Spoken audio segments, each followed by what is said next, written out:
4 sessions for what you guys have been doing, and it's all been secluded to one location essentially. I'm just going to give a quick, recap on some of the things that happened prior to this, leading to your situation.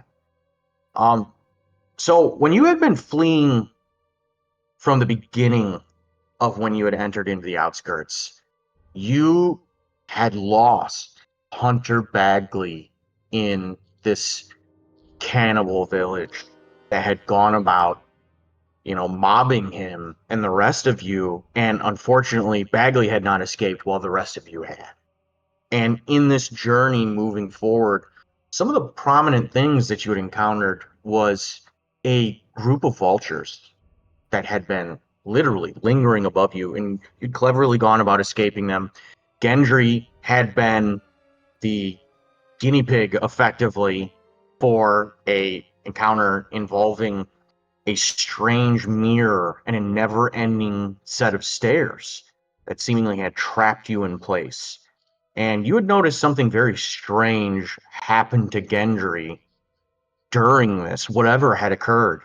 And he'd seemed more standoffish, more colder, as unforgiving as he is already. It seemed like he was a little more distant even after that. As for venturing forward from there, you had managed to make your way up this series of ramparts leading back into the city from the outskirts. And in doing so, you had come across another tower similar to what you had seen prior, except this one you had seen a Stitcher by the name of Grimmond had taken up inhabiting this. And while you had talked with him, he had made it clear he didn't really know why he was doing what he was doing, but he was doing it.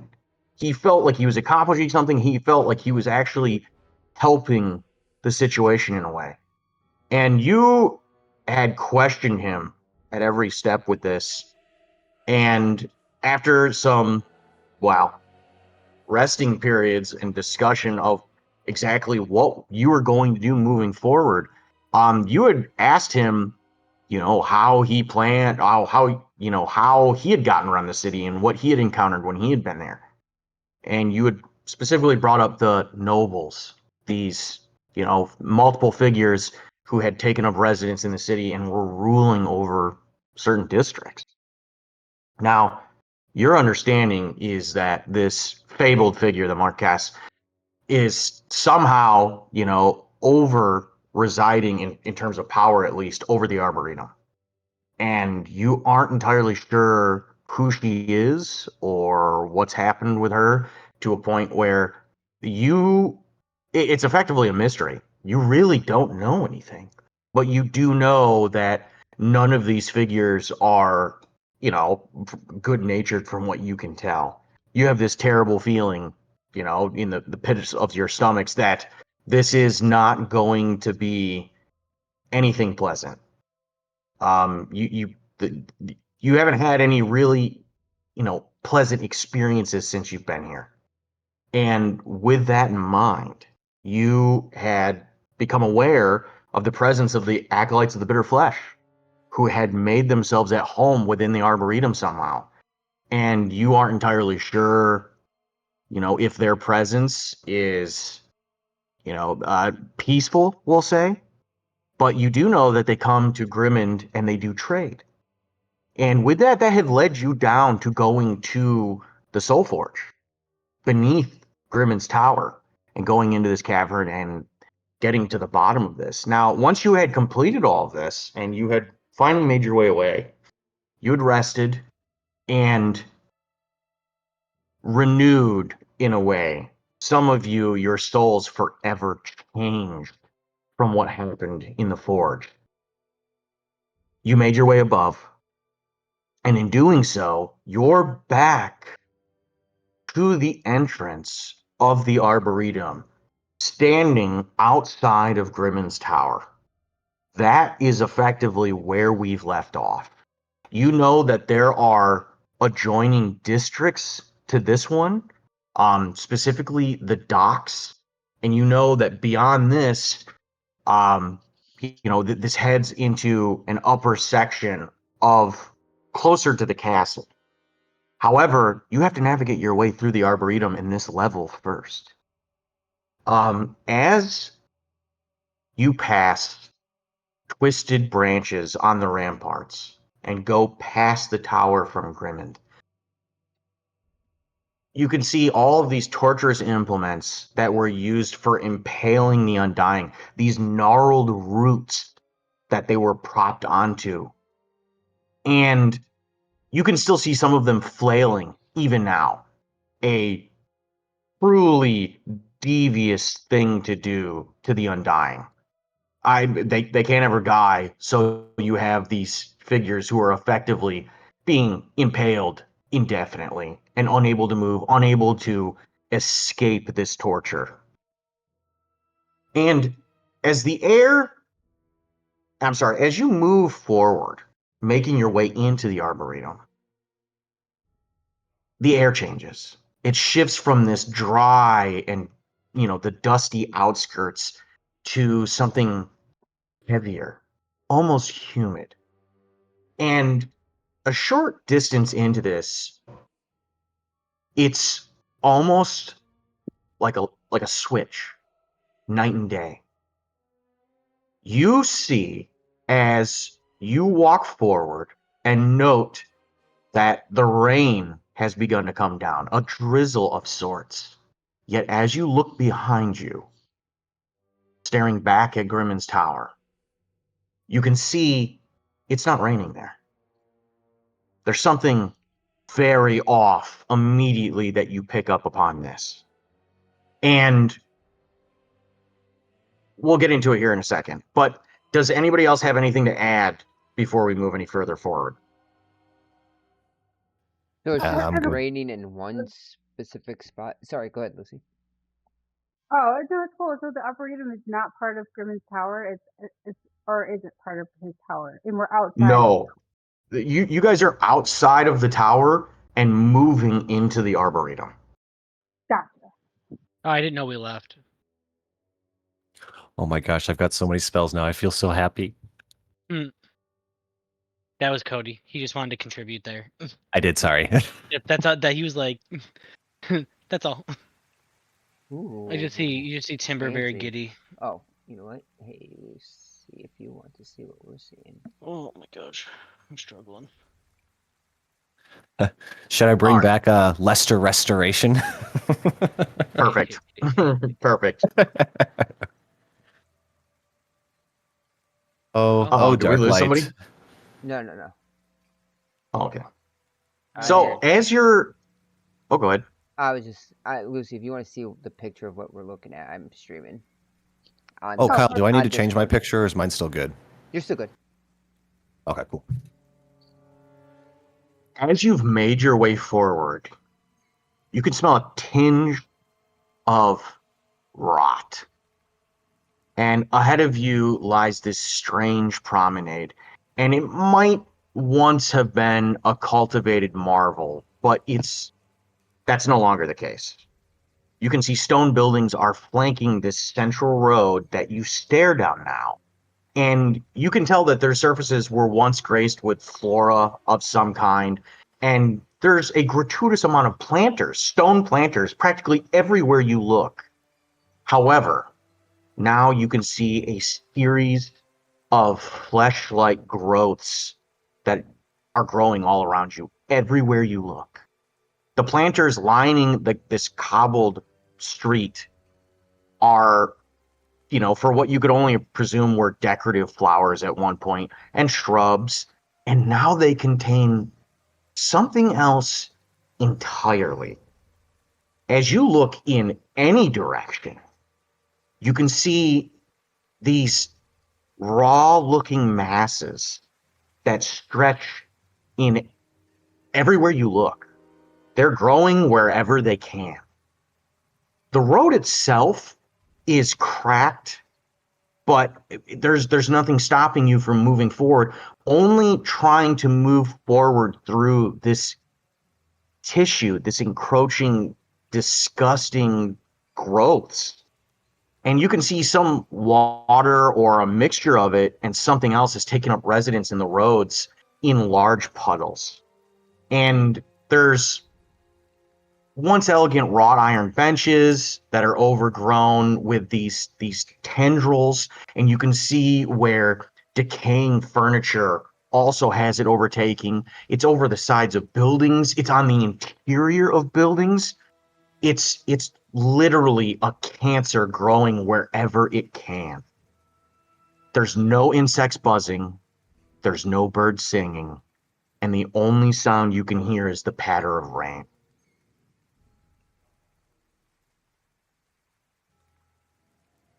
What are you guys doing? So this is basically what we're seeing in front of us right now, right? Effectively, yes.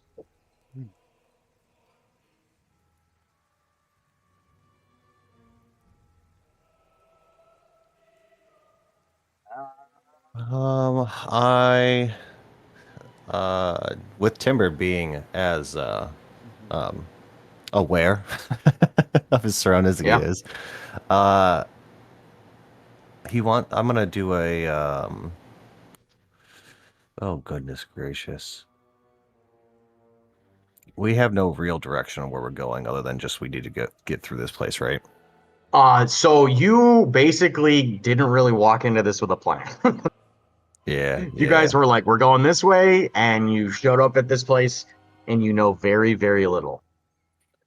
Does this plant life look like it's living? Is it's like a living organism?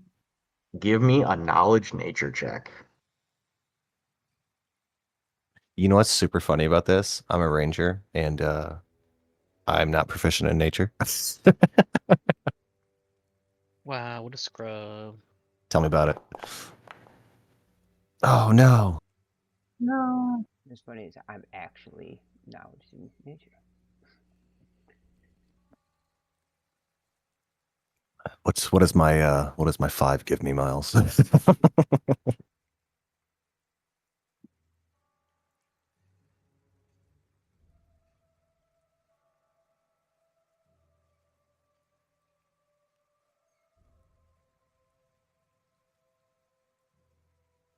Now it's taking a while for him to answer. Now I'm scared.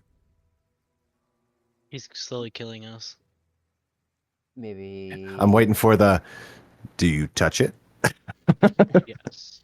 I wonder if he got disconnected from his Oh yeah, he got disconnected. internet. You guys hear me now? Yep, there Yeah, you we are. got you. Okay, yeah, I was sitting there talking and nothing was coming across. So, Timber, the growth that you're looking at resists any kind of familial classification. You've never seen anything like this. It resembles both almost an overgrown muscle and a corrupted root of some kind. But it's definitely no natural flora you've ever seen. Whatever this is, it's alien and it's deeply wrong. I mean, it feels like there's something horribly off about what you're looking at.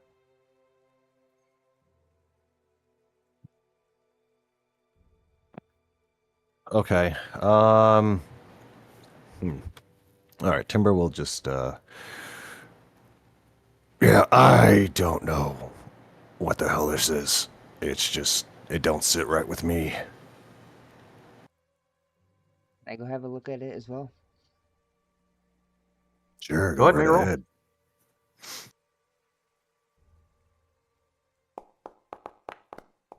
Oh, it was almost 11. It's still 17. It was so close. God, you still got a 17 off that? Mm-hmm. Gross.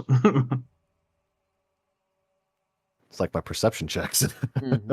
So, Gendry, you kneel down next to one of these grotesque growths, and you see as Gendry carefully starts to peel back one of these sinewy strands that's hanging off of it. The texture, and in this cold and calculating manner you would expect from Gendry, he's just poking and prodding at it, and it's unmistakably biological. It's like a mix between plant matter, maybe some kind of mutated fungus, and what you can tell is the unmistakable corruption of necrotic energies infesting this tissue. It's a parasitic growth, likely fed by remnants of whatever this vegetation was prior. This is not a natural evolution. This is something absolutely horrific. This flora has been warped into a hybrid of meat and rot. And frankly, you're not sure if there's some sort of alchemical explanation for this or if it's magical in origin. But either way, you know it's a terrible corruption.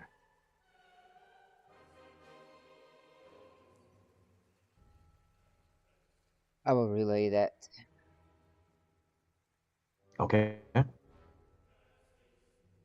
don't think that's going to be the least of our worries. I'm sure there's more to come.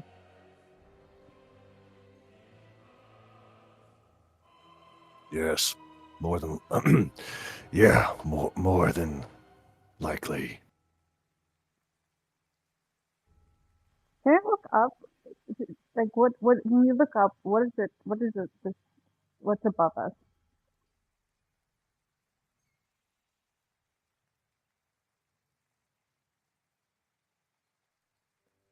We might have lost you. Lost Miles again.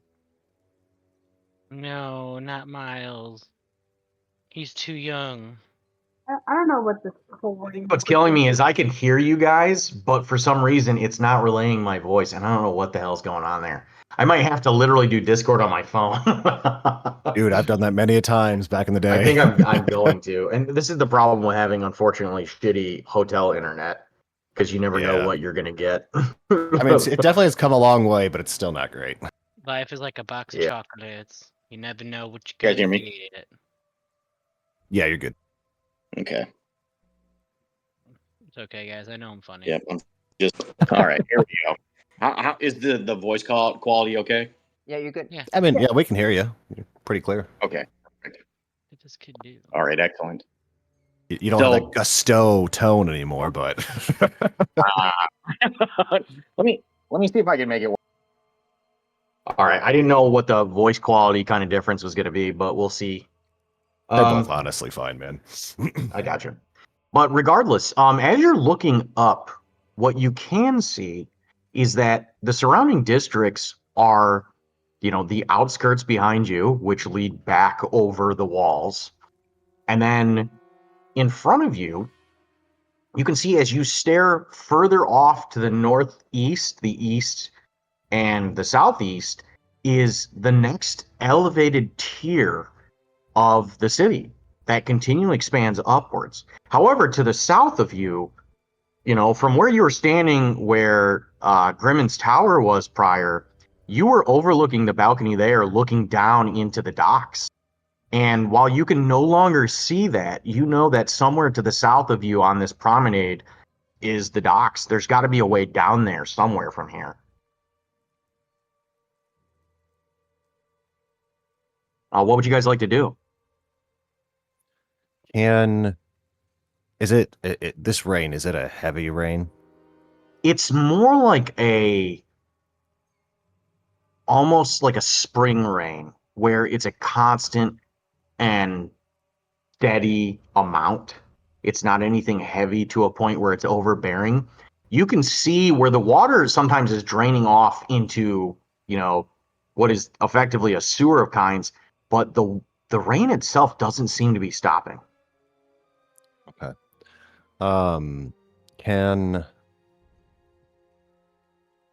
Can Timber try to kind of ground himself for a second and just really listen into the surrounding area of this this massive place we're in now? See if he picks up anything just a little bit off to him. Yeah, go ahead and give me a perception check.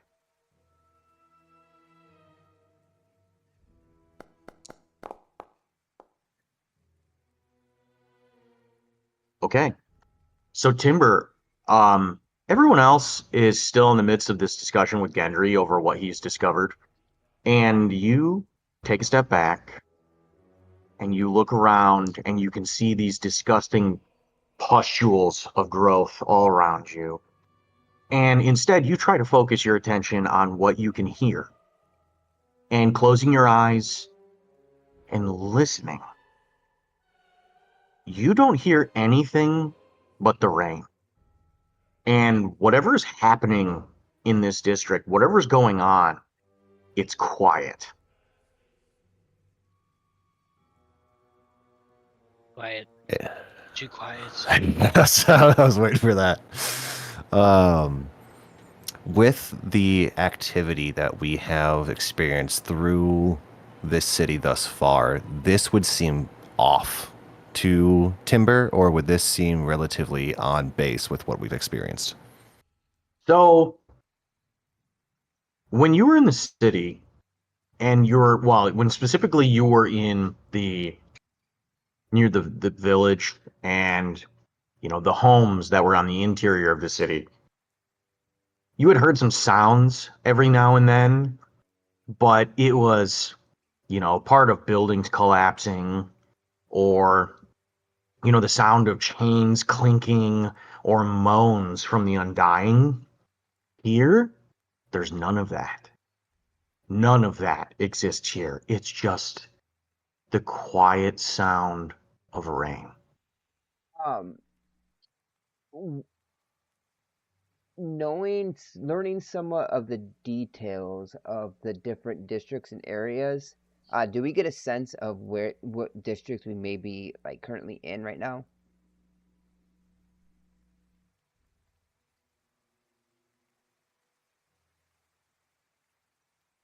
And it I think happened we again. lost him Yep, again. it did it again. Yeah, I think the phone might be the best option, you're man. good with the phone. Timber's voice and Gorbek's voice are almost too similar, and I keep going in and out of them. You can hear. I'm sorry.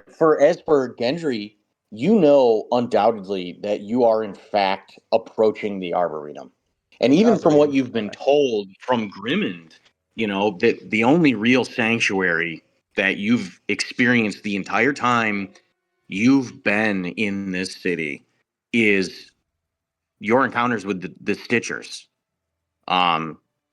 Between the two of them, the Undying seem to not want to approach either of those locations or have anything to deal with the Stitchers.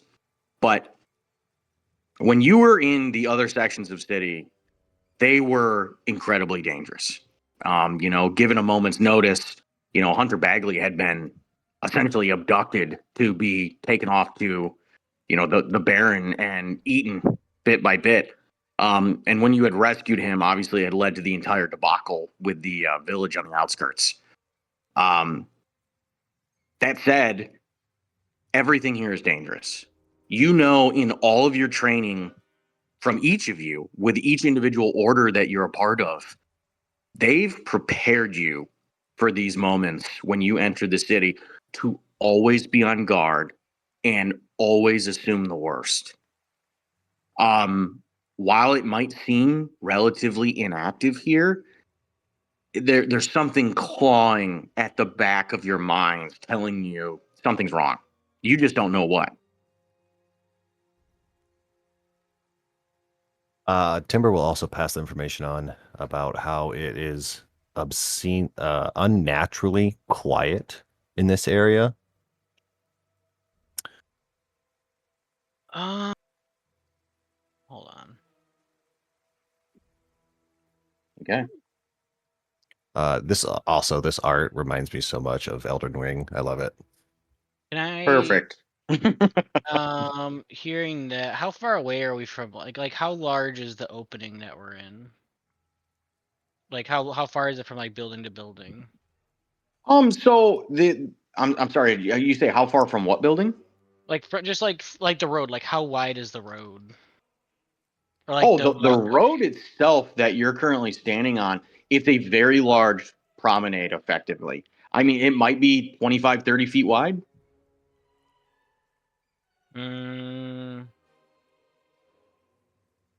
You can see it expands and contracts a little bit, but mainly it just continues moving its way forward.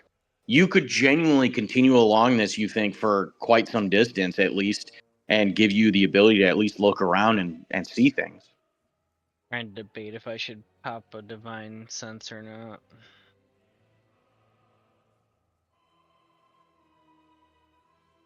I'm gonna leave it until I feel like something might be work. You're good. Go ahead, Okay. Zach. I might just hold on and have a divine sense ready for, you know, if anything starts to feel even more off. Yeah. If we're walking. Okay. That said, are you guys continuing forward? Or is there anything else you want to do? Like I said, there is a large amount of stone buildings surrounding the area. You can see where there's the equivalent of like very large structures that have multiple, areas going into them. You really have no idea what truly exists here.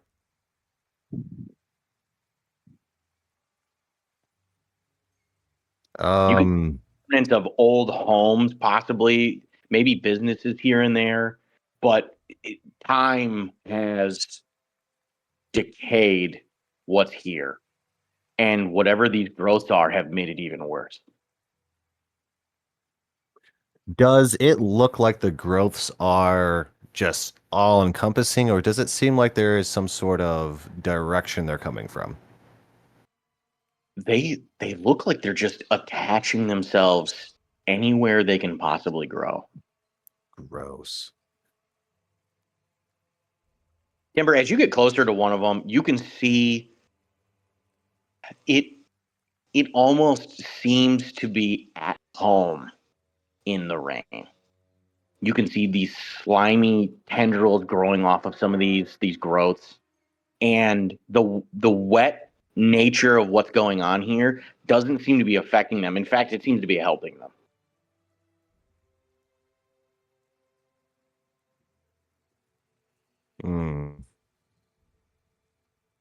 Okay, well, I'm sorry, guys, but I have to do this. Timber's going to produce flame. Okay. And he's going to get the flame close to the growth and see if there's any reaction it gets from it. Okay. Timber kills us again. As you bring the flame closer to it, you don't initially see anything like any kind of physical reaction. It sizzles for a little bit, only because it's wet. You're literally, trying to burn something that's basically sopping wet. Sure. And the longer you leave it there, you don't so much jump back in shock, but you do realize there's definitely something unnatural about what you're looking at. As you see this flame sitting on it longer and longer, you could swear you see small bits of movement, like whatever this is trying to get away from the flame. And while unable to escape, not having any kind of locomotive ability or anything of that nature, you realize whatever this is certainly alive. Cordyceps. Actually, this stuff really reminds me of the War of the Worlds stuff that those machines would spread around the ground. That's kind of what I was going for. Hell yeah. Well done. He did it. God, love that. So as it's kind of clearly it's alive, it's trying to get away. Does that do I notice if any other part of this organism is also reacting this way or has a sense of uniformity between them all? They don't necessarily. You can see some of them are growing in long strands, almost like vines, and then other ones are just fat lumps that have grown into these cancerous growths that are, just getting bigger and bigger over time. There really doesn't seem to be any rhyme or reason to the chaotic growth of whatever it is you're looking at. Some of them are literally like folds of skin or tissue that are coating the ground. It's like someone threw a blanket out onto the ground and it's just growing more and more. This stuff is. Oh gosh, come on, Gormak, get out of there. Gotta throw in a southern accent. I know. I gotta try and get away from that. This stuff, it's cognizant of some point and wants to get away from this fire. We should tread lightly going forward. Don't know if this is something of a bigger monstrosity. Timber feels very uneasy at the moment in this growth that is clearly cognizant of flame and trying to get away. It just seems very off. Miles, you might as well just put a locked door in front of us at this point. Well, do you guys want to move forward? What do you want to do? I think Timber wants to go home. Can we just leave? We're just get out of here. Go escape while we can. This growth feels as though it could be curious if it also alerts whatever it is connected to. Yeah. That's my fear. It's kind of like the red spiderweb of decay and flesh. Well, let's tread carefully, as you said. I knew I was forgetting to ask you guys something. I apologize. Uh-oh. Go for it. So, Marching order? no, rations. So, did everybody take off the rations for the last 2 days? No. I need you to take off the rations for the last 2 days. Eat your food, everyone. So, to be clear, Elperos has no rations left. So, and that was literally before I just said that. So, is anybody sharing rations with Elperos? I literally had 2 left. I Okay, have so- 2, so I So, will give Lauren, 2 to... you're out of food. I just ran out of food. Okay, Timber, what about you? I had 4. I took down 2. I'll give the other 2 to Elpros. However, don't you worry, guys. I picked up Goodberry for us. So you guys are literally completely out of food. That's Not not anymore. great. We got good berries. Okay, so there's also the water aspect of that. You know, Elperos, you've got 2 things of water left in terms of drink with charges. What about everybody else? I have 1. I don't even know, Okay. actually. Okay, so there should be 4 charges on there. I have... Oh, yeah, sorry. I have 4 charges on it. Yep. I have 4 Okay, charges. so yep, you take off 2 for the last 2 days.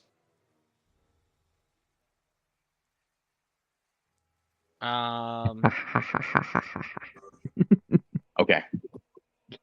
And Gendry over here just not having to worry about it. I mean, can't druids learn create water? Yeah, druids might be able to.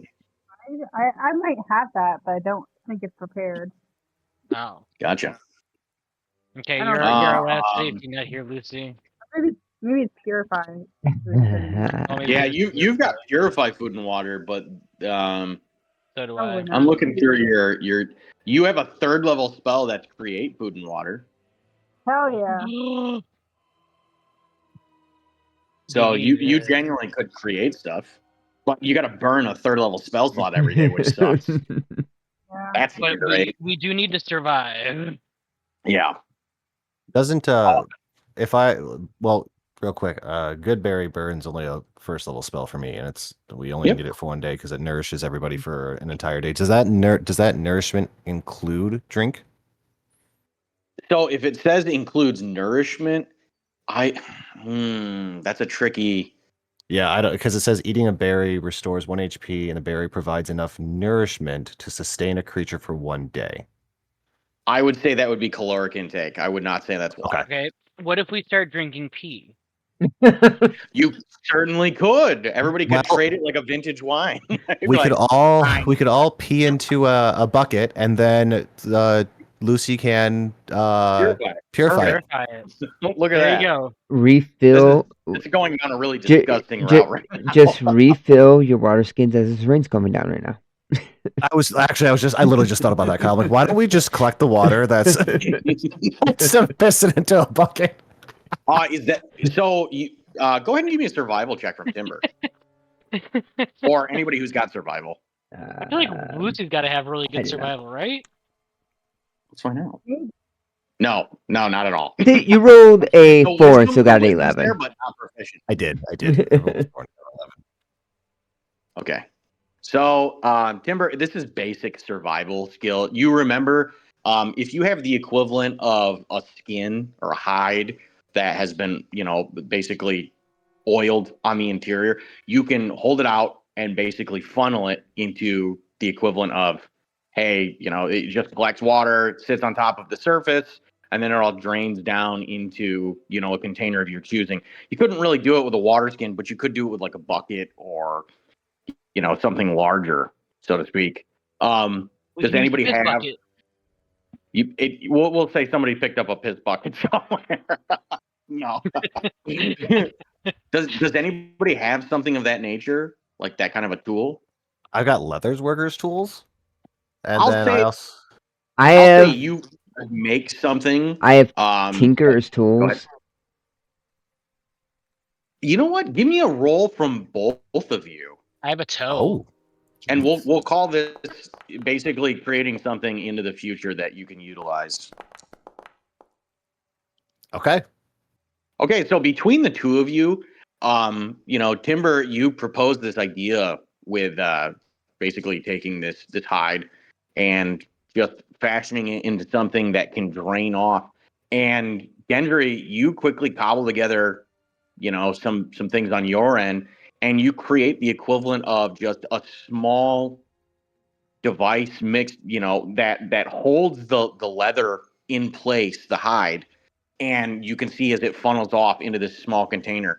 You might have to stay here for a while for it to fully collect even a cup of water, but you can do it. Sweet. I'm cool with that.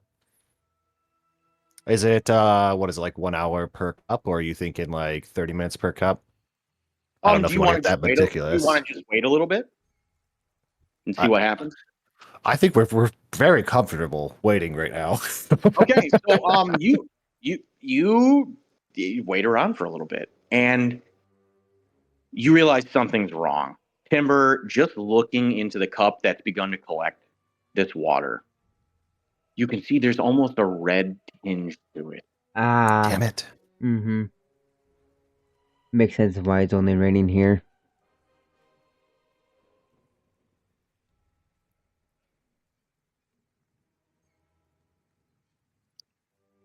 Well, I mean, if it's not going to be really, I do not trust red water.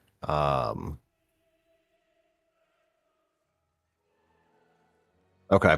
I mean, we need to collect it. We need to drink, otherwise we're gonna die. So, we'll just keep collecting the water as needed. I'm sorry, did you say that Elpros does have purify? Yes, it is. Yep. Oh, sick. Okay. Yeah, we'll just keep collecting it. I don't know what else we can do at the moment. Okay. So you guys decide you're going to sit around for a bit, and just kind of wait on being able to collect this stuff. You end up collecting the equivalent of a full, basically glass of water, and you can tell there's something wrong with it.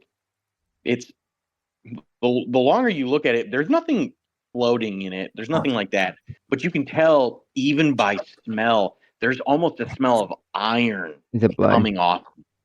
It's blood. Damn it.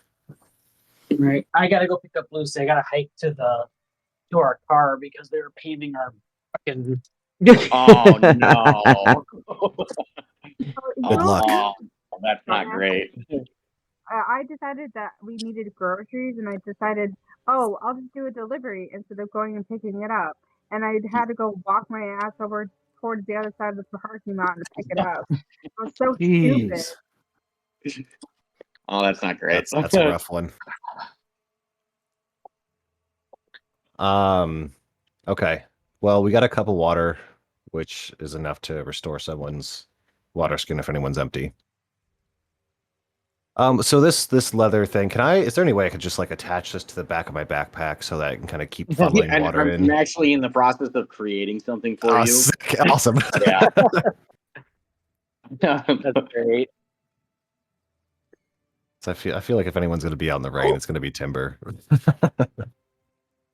Yeah. So as this rain's coming down, then, and it's has this red tinge to the blood. cup. Are we seeing red tinges on our leather and our armor and stuff as well? As you're looking at it, it's like it's not enough water in terms of you're all drenched at this point. You're all covered in water. You know, some of you have oiled hides and things like that that are protecting your armor itself, and it's just dripping off that in droves. But as for your clothes and any kind of cloth, your fur is matted and wet. It's not pleasant. I mean, you're just walking around in the rain effectively right now, and it's definitely not great. Can I just go to a puddle and just see if it's blood? Analyze it. Yeah, go ahead. So, how are you gonna go do this? I'm gonna Just walk curious. and just kind of like put my robotic hand thumb pinky in there and just kind of like look at it and like I don't know. I've seen enough blood. I feel like Okay. So as you kind of wave your hand around in it, unfortunately, without something like alchemical tools or something of that nature, you don't think you're going to be able to properly analyze what's there. Your assumption, and go ahead and give me a straight intelligence check.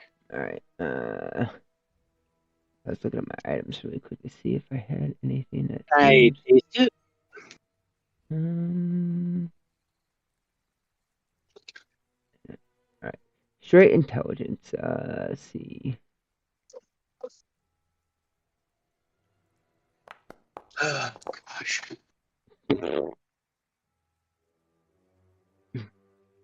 Nope. Okay. You're not really sure how you would go about analyzing this with the given equipment that you have, but you do understand that certain alchemical properties that are present in things can be detected one way or another.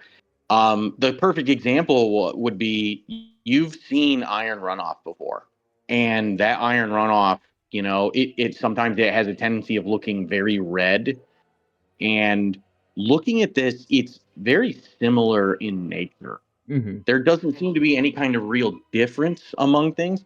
But the truth of the matter is, you don't feel like you could truly pinpoint what this is without some sort of testing involved. And unfortunately, you don't have the equipment to do that. Right. All right. Well, we probably should keep moving because we don't want it to get too dark. I don't know what time it is. If it's pretty early still, obviously. That's a good question. Do we know what time it is? So this is literally, you guys had rested the rest of a full day, Mm-hmm. and this is effectively about 10 o'clock in the morning. Yeah. We need to get a good travels worth in. I would think that we would kind of move forward.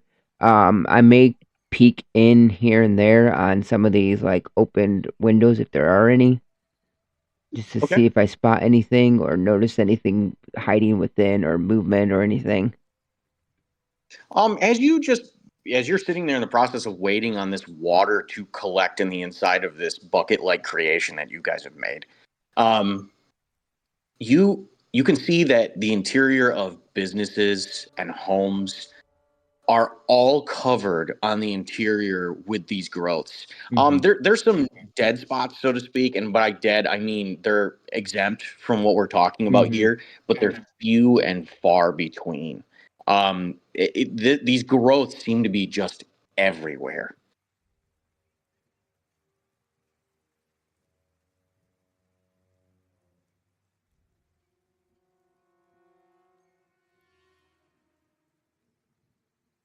You'll have to forgive me, guys. I'm trying to create Timber's item really quick. No, you're good. You're good. Mm.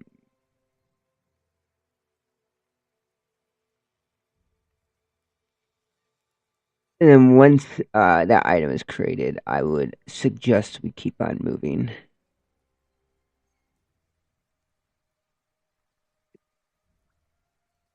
Yeah, Timber will since what's gonna be created and attached to his backpack, we don't have to sit still anymore. Timber will lead forward once we're ready to go. Okay. I've added the water bucket to your character sheet. And I did put water bucket in air quotes. I saw that. Okay. Pretty soon the piss bucket. So, that said, you collect over the course of an hour, roughly about half this bucket is filled up. It's actually filling at a decent rate. Nice. Again, you guys are just standing out in the rain, completely miserable during all of this. We embrace it. Okay. That said, what would you guys like to do? Move. I would. Man, I really don't like advancing into a place with all these high areas, but we'll move forward if everyone wants to, and be very, very apprehensive with everything going on. Okay. I mean, expect now. Sorry, real quick, just to refresh my memory. The undying that we saw impaled, did those plants look similar to these ones? So that was gnarled roots that had been Oh, okay. growing in strange fashions. This, it almost looks like it's an advanced version of that, maybe. Ooh, gross. Okay. Just want to clarify. Then yeah, You can I'm see that totally any fine kind moving of, forward. Gendry's assumptions here are that any kind of form or shape of the original vegetation that this parasite has taken over has kind of mutated the plants that were here. That's his initial thoughts and assumptions on the matter. While you can't prove any of that, those are his best guesses. Okay. Okay. For Volrin and Elbros, can the two of you hear me? Yeah. Okay. What would you two like to do? I mean, so Timber, you want to move forward? Gendry, you want to move forward? Yeah. Yeah, we'll fall behind. Okay. So we're gonna make some random encounter rolls. No, Miles. All right. Please let it be our little skeleton friend again.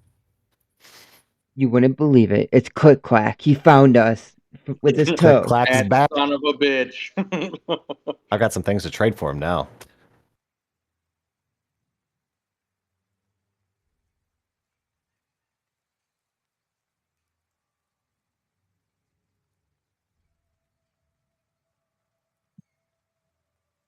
Oh, this is the wrong fucking table.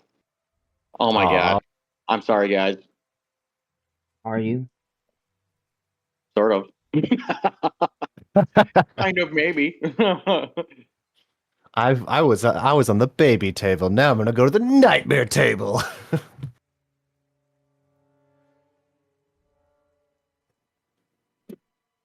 Let's see that D100 roll.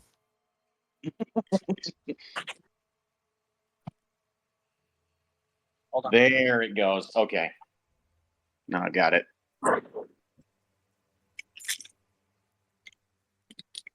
Listen, if it was good, you have to give it to us. If it's bad, you have to switch it. I don't disagree with Okay. that.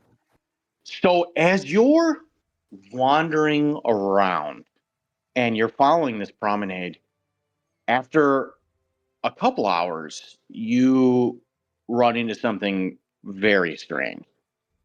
And that being, you see as what looks to be a gate moving forward is covered in this mass of tissue.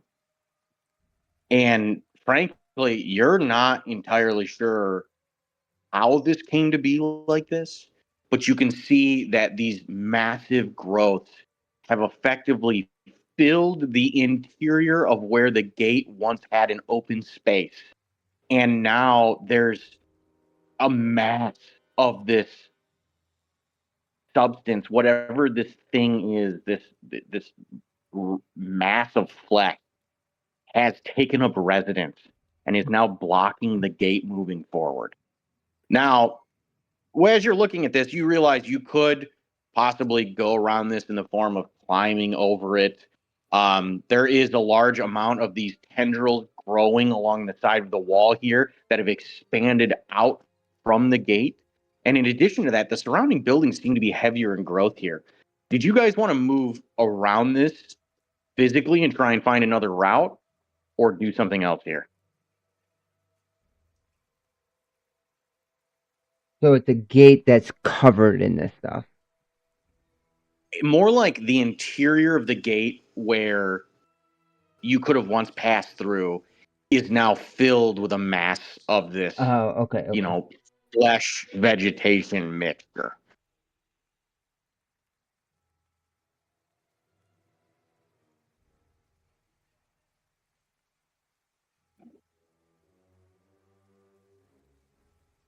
I'm not opposed to either anything. What about Muller and Elpros? Well, we know sorry.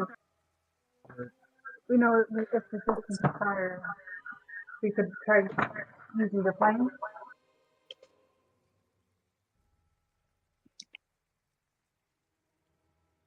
I'm sorry, we're getting a huge amount of echoing.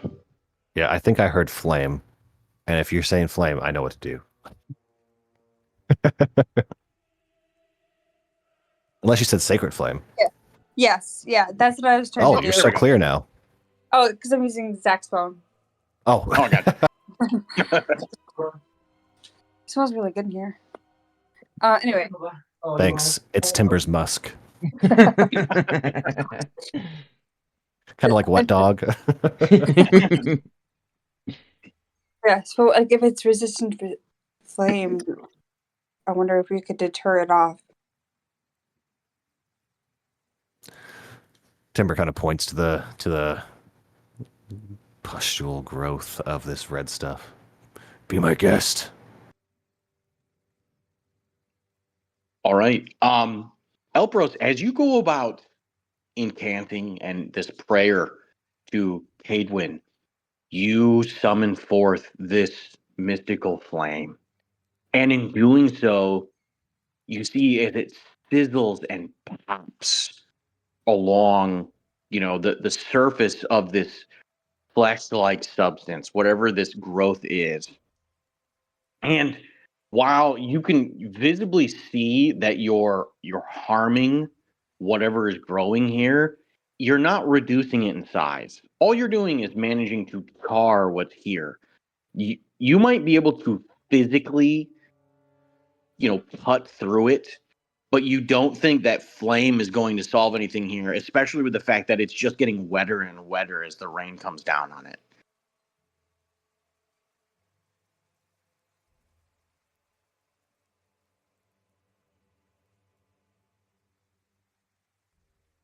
What would you guys like to do?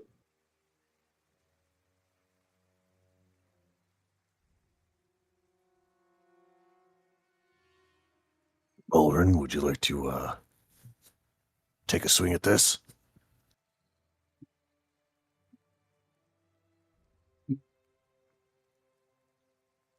Okay, I'm back. Did you hear what we had said? Not the last part. Okay, so long story short, Elpros had gone forth trying to effectively incinerate this growth that was filling the inside of this very large gate, and had realized after a very short duration that in combination with the rain and the size of this thing, the flames really aren't reducing the size of the growth here. All they're doing is just tarring what's there. And it doesn't seem to have any kind of real effect outside of damaging the surface of what's here. You your thoughts are that you could possibly cut through this, maybe, and it would be a very messy endeavor. But you never know until you try. Bullrin will pull out his sword Okay. and he'll start slashing. Okay. The rest of you sit back watching in abject horror as Bullrin pulls this sword out and begins just hacking into these growths. And these growths are easily 6, 7, 8 feet tall in certain sections and lumps. And as you're cutting through this, you realize this is a monumental undertaking to get through here. You begin ripping away at these chunks of flesh like a butcher and pulling them off to the side. And all of you can see that the interior of these is just absolutely appalling. There's a putrid smell coming off of this, in addition to the fact that it smells like rot. And none of this is acceptable. And Borin, as you continue hacking into this, it takes you roughly about an hour to make about 5 feet of progress. Oh, yeah. I probably would have gave up after after 20 minutes. I gotcha. How deep is it? Like, This is is- it this is like a little 10 bit feet too wide? intense, Maybe you can't see beyond the initial side of the gate, but it's growing out like a mound, and you can see that it reaches the top of this interior of this gate and grows down because it ran out of room to grow. And so think about it like a hill. That's Oh, okay. effectively what's growing out of this gate. And as you try to sit there and hack into this, trying to get around the short ways of it, you realize, you might be approaching the stone wall itself, trying to get in here. Other than that, you're basically just trying to climb up this mound of flesh right now. We'll be here too long trying to cut this. Timber will, seeing that Bullrin's acknowledging Bullrin's statement, Timber will kind of look around and see if there's another passage we can go through, or any entryway we can get around this thing. Go ahead and give me a survival check. Miles, I'm actually kind of good at that. I thought you meant nature. Okay. You take a quick glance around, and while you're not really entirely sure, where the paths lead around here, you can see that there are some alleyways that branch off just a short period before this. And your only thoughts is that, well, these are at least navigable, and you can make your way down them without being stopped by these massive growths, and you can try to make your way forward, but you can't make any guarantees. The layout of the city is just too chaotic. What would you like to do?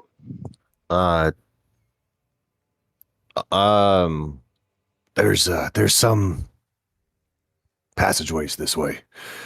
I'll let the group know, and then Timber will take out his short sword and carve into the side of the brick an X, marking that we've been there. All right. Doing this, you can see that some of the growths are surrounding this. And as you mark this X in, it's this shrill cut along the stone as you do it. But it's there. I mean, you visibly think that anybody coming along is going to be able to see this. Also, knowing that Gendry is very good with his books, Nerd. Timber would turn to Gendry. Gendry, could you sketch this in your book, and so that we have some sort of a layout of where we're gonna go, or at least I should say where we've been. I will jot it down. Note it. Okay. Yeah. You fucking better. That's impressive. For myself. Like, nerd. For myself. All Put right. a decoy page for us. This one's for me. This one's for everybody else. All right. So are you guys making your way down these alleyways? Yeah, to the best of Course, Timber's ability. keeping an eye out for anything. Okay. I'm assuming these walls are like 20 feet high, right? Like they're pretty substantial. Oh yeah, they're nothing short. Let's put it that way. Okay, I figured. You could always attempt to climb up them. You got climbing speed. I have a 40-foot climbing speed. It's also very wet and covered in wet, gooey fungus, human flesh. I think I'm gonna stick on the ground for now. That said, as you guys start to make your way around, you continue down a series of alleyways, and in doing so, after a short period, you encounter something far stranger than you've seen prior.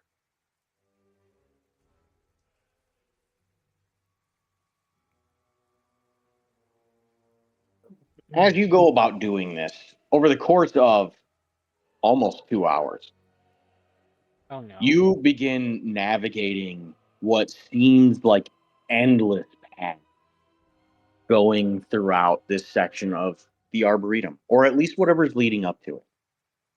And as you make your way down one series of alleys, you can see what look to be possibly a market of kinds.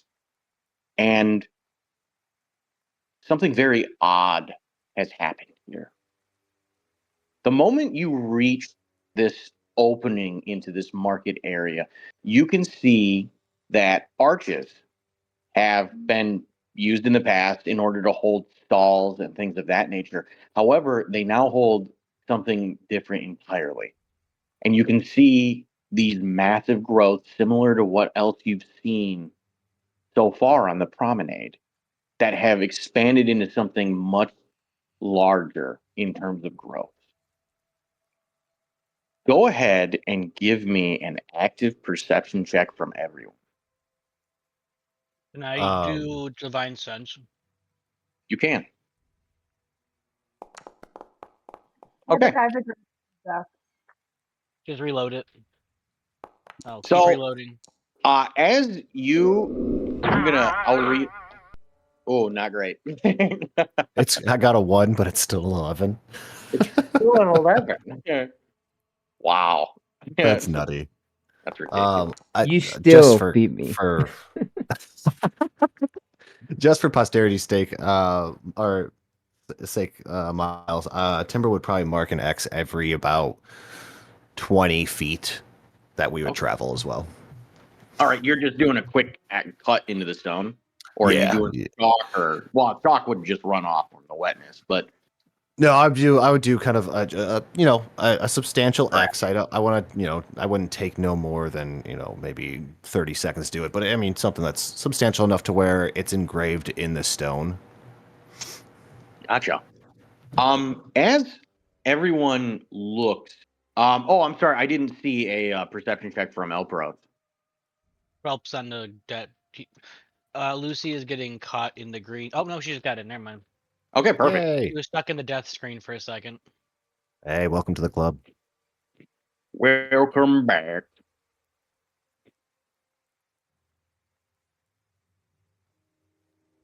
Come on, guys. Timber cannot roll a natural 1 and I still beat you guys. I get advantage on mine because I used my divine sense. We're gonna get to you here in a second. Oh, because no. you have you got a description coming your way. I don't know if that's a good thing. All right. Maybe not for you, but for Gendry, it's probably a great thing. So while none of you see anything, you're looking around. All of you are wet and miserable at this point. You're not really enjoying the scenario. Your boots are soaked. You're soaked yourselves. Bolrin, you see these giant growths, and while the rest of you are just looking around trying to make your way forward, Bolrin, you freeze in place. As you look at all of this, you reach out and in a question, you try to see if there's anything nearby that could pose as a threat. and you can smell something almost caustic, like a burning smell.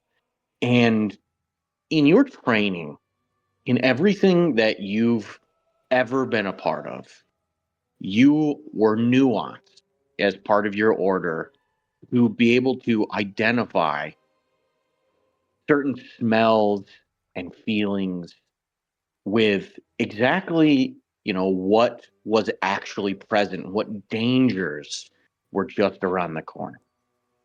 And as this almost caustic smell comes across you, and all physically burning your eyes to a point where it makes them want to water, you know that you are registering something vile, something fiendish.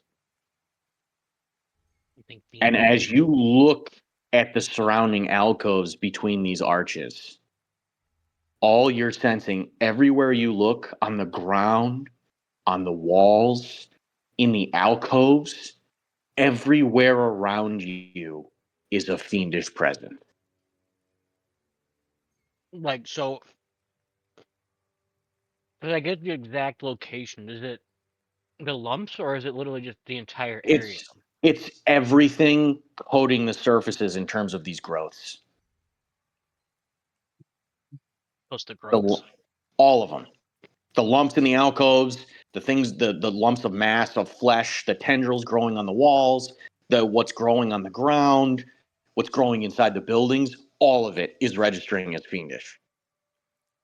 Jesus Christ. Everybody stop. Tell me what to do. There's a presence. It's not the undead. It's fiends. It's everywhere these growths are.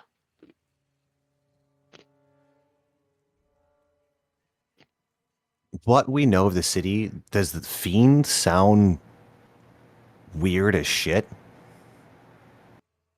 You know that the presences of evil are drawn together. Okay.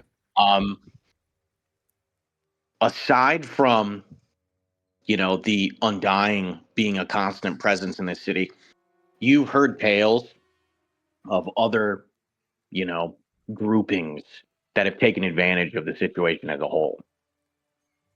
As for hearing anything about any kind of fiendish presence like what you're experiencing right now being present in the city, you've never heard anything like this. This is all new. None of you have ever seen or experienced anything like this. And you've never heard of anything like this either. Except for me, because I'm awesome. Oh, damn. All right, what are you guys doing? Bullerin, is it the growths themselves? Or something specific? It does appear to be the growths themselves. I'm not sensing it anywhere else except where these masses are.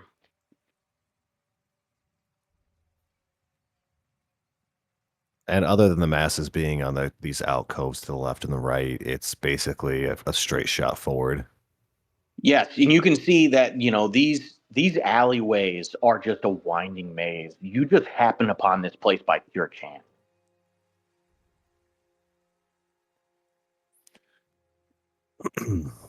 You can see that there are numerous stalls that once existed throughout this area, but now you can see these lumpy masses that are growing on the interior of these alcoves. There's certainly a barrier, let's put it that way.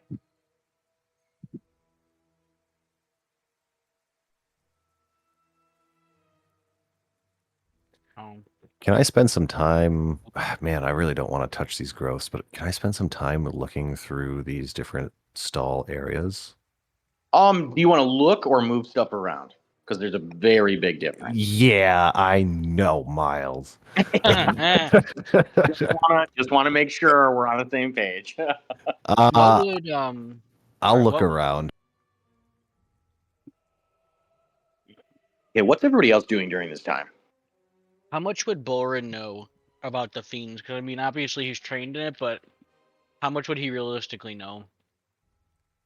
So first off, Timber, go ahead and give me a perception check as you wander around looking at this stuff. And then Bolrin, you've been trained to, when you encounter certain evils, to dispose of them. While most of your training was focused specifically on the undead and the undying, this is not something outside wholly of your purview. You know about some of the more common fiends and devils, things of that nature. There's just demons and devils.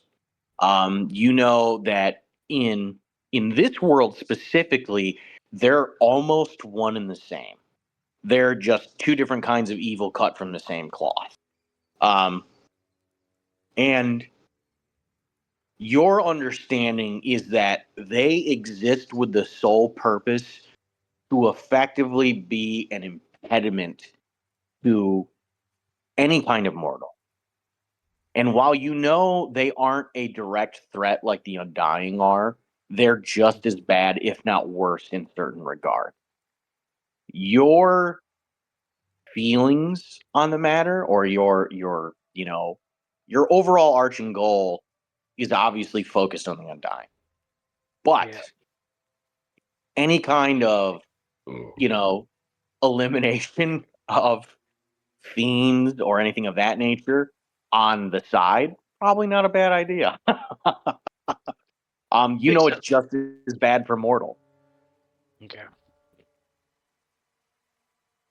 I wonder what caused them on here.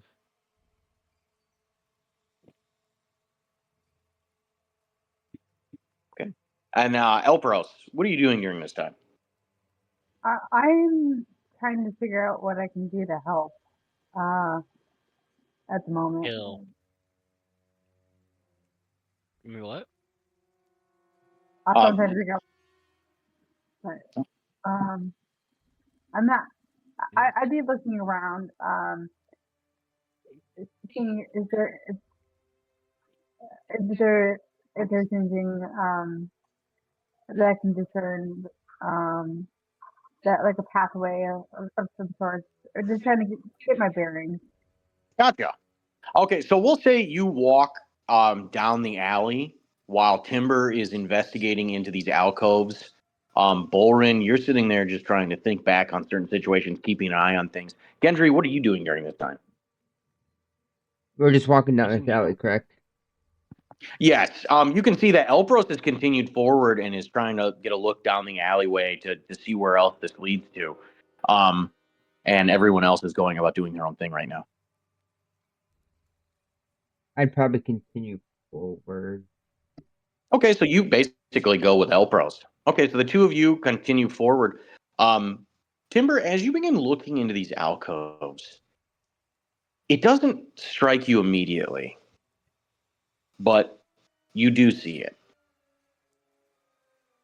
And as you're observing, certain stalls, looking into them, trying to see if there's anything useful in the area or anything of interest, you see a hand. And as you're looking at the hand, it's going and growing from a growth. And while you realize very quickly this is not, in fact, something directly resultant of, the growth itself forming this, but something that's been overtaken. And as all of your party is walking along past you, they're splashing in water and kicking about stones as they make their way forward. The noise is enough to cause movement with the hand. And you realize that a body, a rotting body, is obscured and overtaken by these growths that are forming over it. The hand is simply sticking out of it, like it's been not so much digested, but it's been infected in a way. And while this rot, whatever it might be, has grown over, the entirety of the surrounding area, it's also managed to find its way over one of the undying. And as you look around at more and more of these growths, you realize several of them are in fact the undying that have been overtaken by these growths. Oh shit. They don't seem to register with the ability to make any kind of movement or do anything. And it quickly, very quickly dawns on you why this district is so quiet.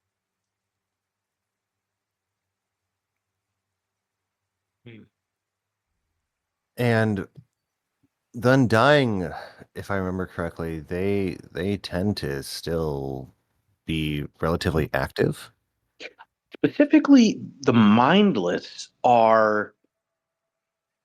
they're the ones who you encounter out in the waste, the ones that don't really have any kind of sentience left in them from the hunger. And you can only assume that, this is possibly the case with what you're looking at, is these were mindless that have been overtaken by this possibly.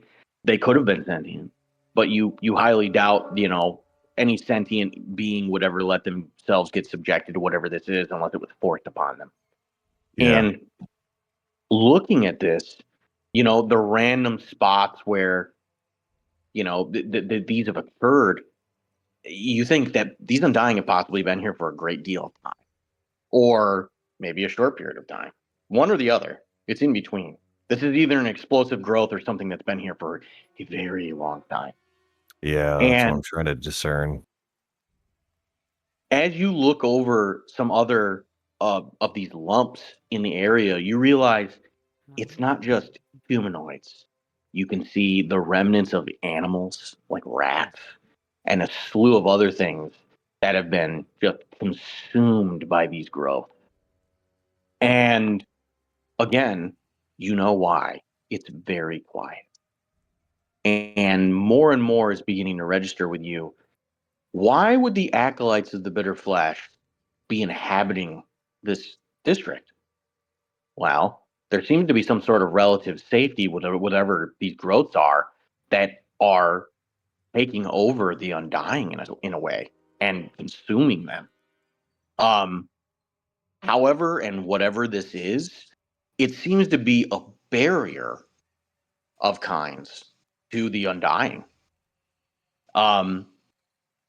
As you're looking over all of this, you also notice that as you're looking into these stalls, if you were to move past some of these and perhaps push them out of the way or maybe even cut them out, you might be able to actually get to the rear of one of these areas that you're looking on at.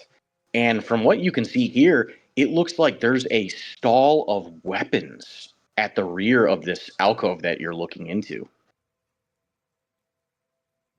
Oh boy, isn't that a carrot at the end of the stick? Yeah, I want to go see what the weapons. Yeah. I'll turn to Bolrin, because since he's the only one kind of near me. Bolrin, there's undying and animals and stuff enveloped in this growth. I don't know if it's a barrier for the undying or what, but it seems that's attracted them so far. Can you watch my back? There's something back here I want to take a peek at. Can I try and Timber has I have all these. I got long arms and crawl speeds and climb speeds. Can I have super lanky arms. That lets me reach all the way into the rear of this alcove, right? Well, can I move past a few of them and try and get back there with with what I have available to me? I would prefer not to chop these up. Yeah. Okay. So you're just going to push past them effectively. You're going to try and squeeze in between them. Yeah. We'll do that. Go ahead and give me an acrobatics check. That is a nat fucking 20. That is an achievement. Oh no. Oh no, UFO. No. I gotta get rid of that. I did not Go realize away. the UFO was gonna be back. I'm still trying to figure out Never get what rid of that is things. under. It's some sort of mod that I have, and I have no idea. Why that's does that? funny. Oh my god, I love it. At the same time, I hate it. All right, so I rolled regardless, 25 back-to-back times also. did you really? You Yeah. did. Holy shit. Okay. As you literally nimbly take a step over the first of these largest masses, and you very quickly make your way in between them all the way to this rear stall. As you're looking over it, you can see a number of mundane items that have been completely and totally overtaken by these growths that have attached themselves to the wood here, and just it's consumed anything here that it can possibly reach out to. In addition to the decay and time that this furniture has begun to rot in, you can also tell that the growths here are having a massive effect on this organic matter in general. What you can tell is that as you're looking at all these weapons in the form of a morning star and several swords that have all rusted, there is one hanging up on the side of the stall that has received no such, basically detriment to it over time. And it's simply a dagger that is in a strap at the side of one of these posts holding up, the alcove itself. And you can tell it was put there with a special kind of care, like it was supposed to be, viewed as something very valuable and unique. And as you look over this dagger, you can see it looks like a pretty fine craftsmanship. There's no scabbard for it, but the dagger itself is just out in plain view. Yeah. Oh, the UFO goes away after a while. Yeah, it only took like a minute. Seriously. Yeah, I saw that too. But yeah. Okay. Yeah, I would like to reach my arms over there and grab it. Okay. With no kind of real danger present after you've made your way past this point, I'm gonna put this in your inventory. Boop. Sick. I'm gonna start throwing daggers at people now. Sick. Okay. What I wanted. Cool. I'll make my way out. Okay. Meet with Bowlerin, and I'd like to catch up with the group. I'll kind of like in passing show them like, hey, Bowlerin, I found some this here, and show them the dagger. Does it look cool? Okay. It looks fucking dope, man. Sweet.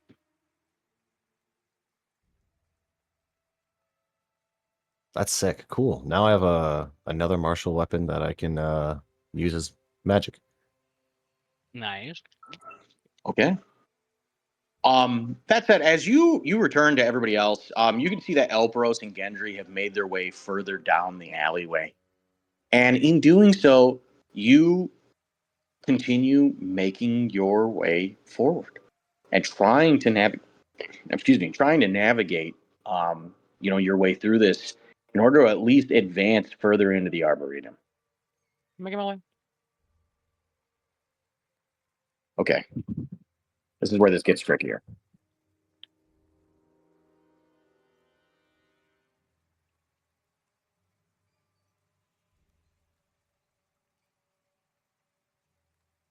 Okay.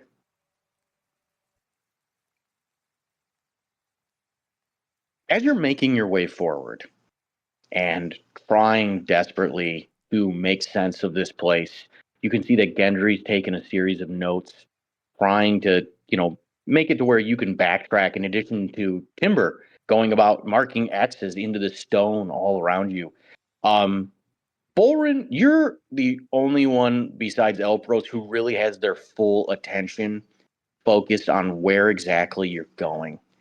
And Timber, you're making the occasional glance about, trying to keep an eye on things, but you're continuously lagging behind everyone else as you're marking these X's and then trying to keep up, marking the X, trying to keep up. And you realize that your party is creating a little bit of noise here and there, but it's nothing serious. And there's nothing to an extent where you feel like you're in danger. You haven't seen anyone else the entire time you've been traveling through this section of the city, which is alarming in its own sense. But what you do know is that you seem to be, in a quiet area.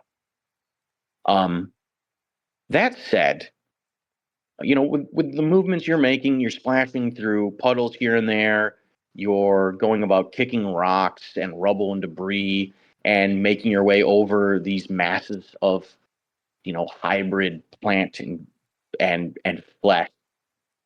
And there's the occasional squelching underfoot. This is not a perfectly silent movement by any of you. And continuing to make your way forward, Timber, you are the only one that sees it. Oh god. And this is just because of passive perception. When you advance back to catch up with everyone, I need Bolrin, Elperos, and Gendry to pick a number 1 through 3. Oh no. 2. Okay? Gendry, that leaves you with 3. I'm Oh, is going to Kyle, make. one second. Is Kyle back yet? Oh, that's a good question. He may have stepped away for the time being. I can wait. I threw in chat 4 minutes ago. He'd be right back, but I'm not sure if he is. I gotcha. Oh no. Well, Gendry. It's definitely happening to Kyle's character. Sucks to suck, buddy. Should have been here. Oh my goodness. Actually, I'm gonna probably step back just a quick. Yeah, take a quick everybody, head break. if everybody want to take a quick head break, and we'll jump right back into it. Awesome. Yeah, I'll be right back. All right.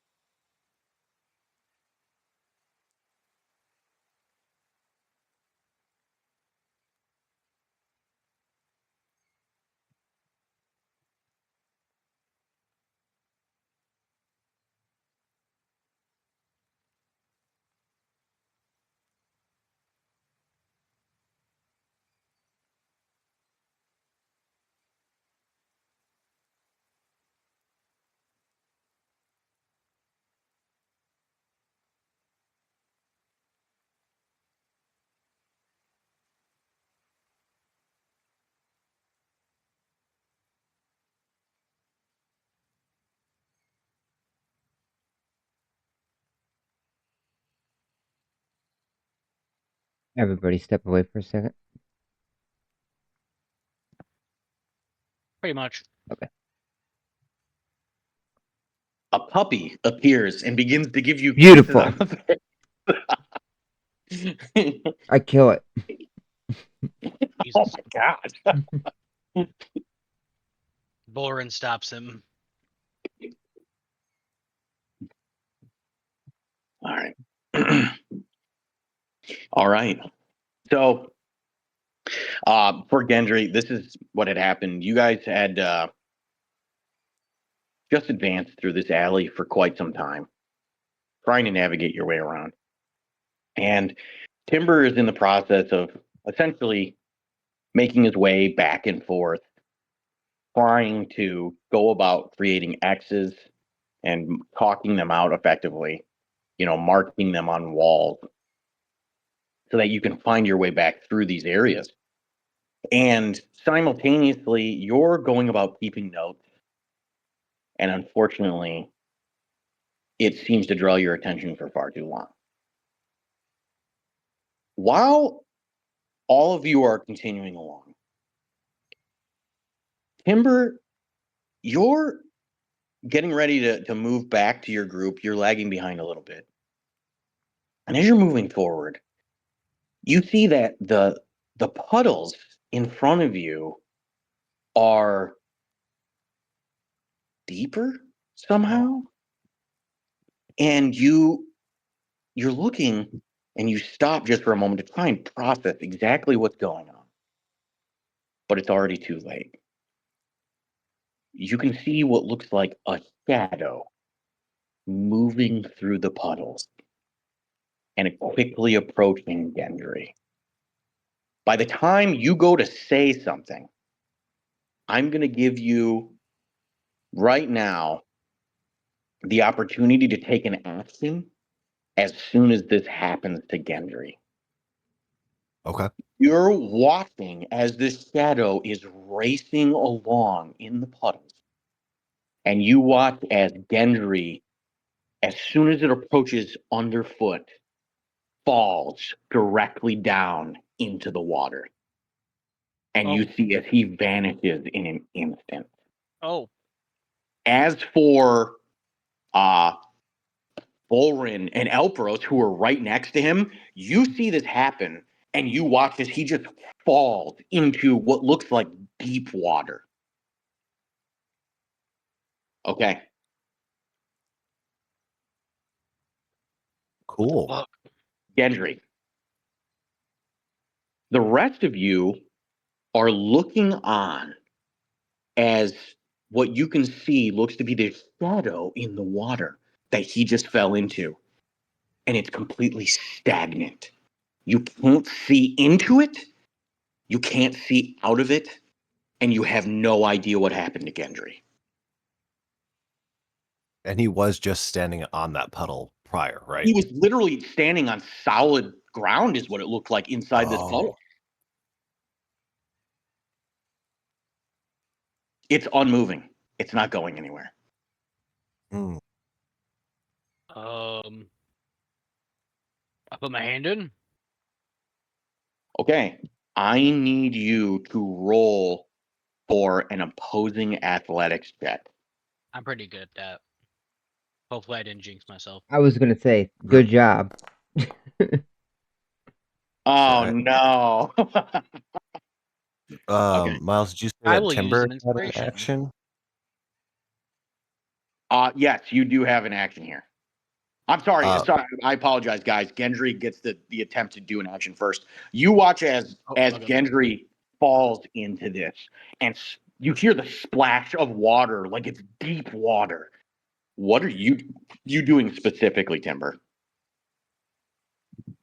Is he still? I watch him go under. He's not Oh still yeah, above it or he's anything. under. He's under. Whatever happened. Oh, okay. That kind of throw. Okay, that throws a loop in what I was going to do.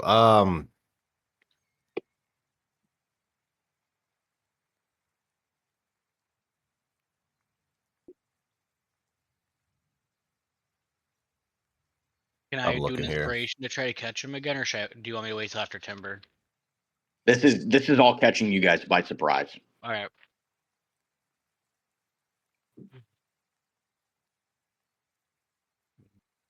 Yeah, I can't see him anymore. I don't know. You let me know what you want to do here, Miles. But would I have been able to throw Hunter's Mark on him? I'll say you can. Cool. I'll use one of my 3 Hunter's Marks and put it on Gendry. Okay. His ass. Can you go ahead and throw that up really quick? I just want to see the extent of how well it works. How do I throw it up and not use a spell slot? It should say, Well, it should prompt you to not use a spell slot. Oh, I see it. Yep. Yeah, so I have advantage on wisdom perceptions and wisdom survival checks to when I make Okay. to find him. Okay. You all watch as Gendry's gone. And it's still the quiet stillness of everything around you, with the exception of this dark shadow in this puddle. The rain is pattering down, and Gendry is nowhere to be seen. Bolren, you immediately get down on your hands and knees and reach into the puddle, trying to feel around for Gendry. And you feel something yank on your arm. Go ahead and roll. Go ahead and give me the re-roll for your athletics check if you're using the inspiration point. What's your active inspiration ability? Oh, you have hardened. So you only thing you can get here is advantage. So go ahead and give me a roll. It's because I'm always And then hardened. if and then go. Okay, that's pretty good. All right. You feel as something Oh, my bad. yanks on your arm, Borin, and it goes to pull you in to this puddle. And you instinctively, you pull with all your might back, and you manage to free yourself, preventing yourself from being pulled directly into this puddle. You stumble backwards into Elpros as you manage to free yourself from whatever this is. And you could feel something clawing along your arm, literally cutting your armor and gashing it as you pull away. Elpros, what are you doing during this time? We're not in Kansas anymore. I, uh, can I stick my no? Hold on. You don't want to throw your hand in there with your monstrous strength.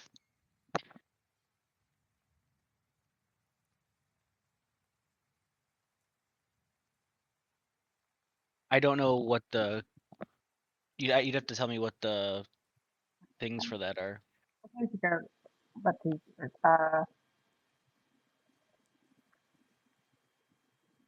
can I technically see the can I can, what the language of command allow me to see like see see the creature like is I phrase that funny but like can I technically is because I have to see the creature within range. So would that You fit the you don't see anything. oh There's literally this puddle in front of you, and it almost looks like a shadow inside the puddle. Like deep water. I don't have clear or destroy water. Wait, hold on. Fantastic. I have an idea. Okay. I don't know. Is it? Are we doing like turn based? Or are we just right? Right now I'm just going through what everybody individually is doing during this time. Boren just tried to reach down into the puddle, pulls back, and you see him stumble backwards and fall almost, just completely prone as he manages to free himself from whatever grabbed him. Timber is in the midst of basically throwing magic at Gendry to try and actively see where he's going. And then what would you like to do? I cast Board of Radiance. I guess I don't know. Or I guess it's the same thing. I can't. I just see it within Oh, because range.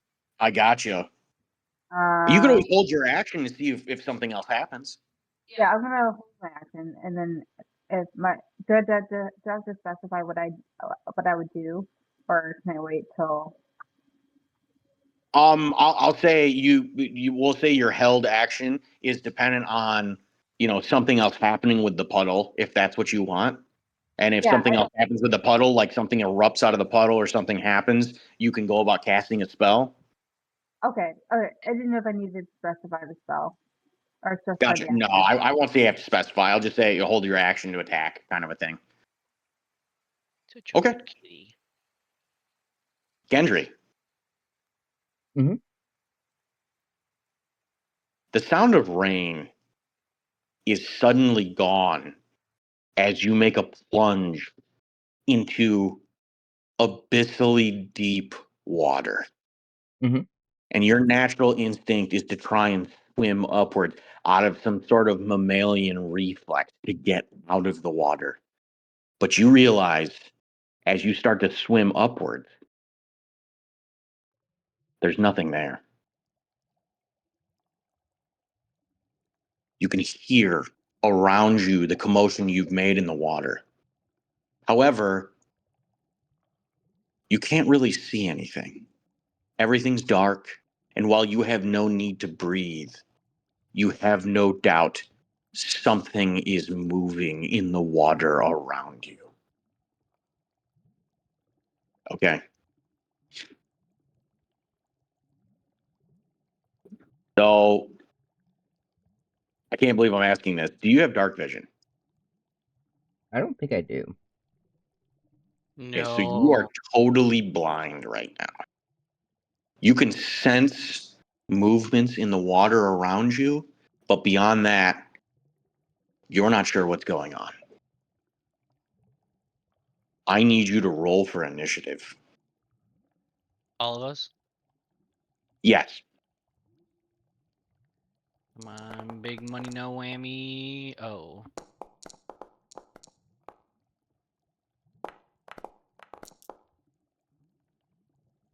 Okay. So while the rest of you are above doing each of your individual intentions here, Timber, you are the only other one that gets an action right now for what I'm about to talk about. Okay. You've just seen Gendry plunge into this. You put Hunter's mark on him, and now you have you watch immediately afterwards as Bolrin rushes forward trying to grab into this hole with this deep water and bring, Gendry possibly back out while Elpros goes on this stance, getting ready to cast on if something comes out and so that Elpros can attack it. Meanwhile, Gendry's nowhere to be seen. And after roughly 6 seconds, you realize the water in front of you is completely still. Give me an active perception check from Timber.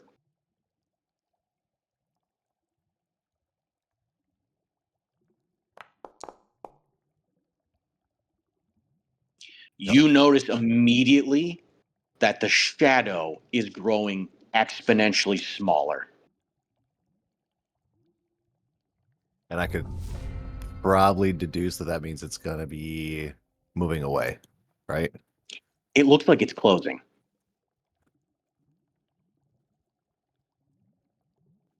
Gendry. Oh, okay.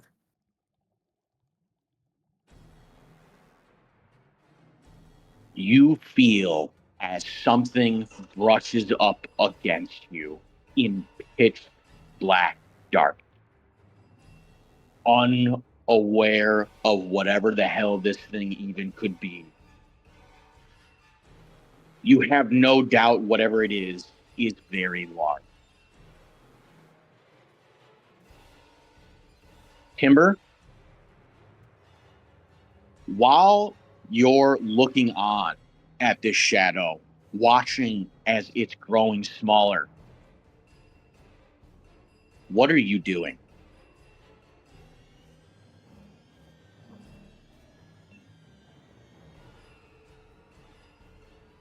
I would like, and you said it's growing smaller, like it's closing in closer to the surface of this puddle, right? It's more like the deep water looks like it's going on. Oh, like the deep water's going away. Yeah. Oh, cool.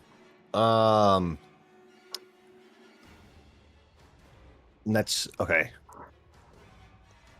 Could I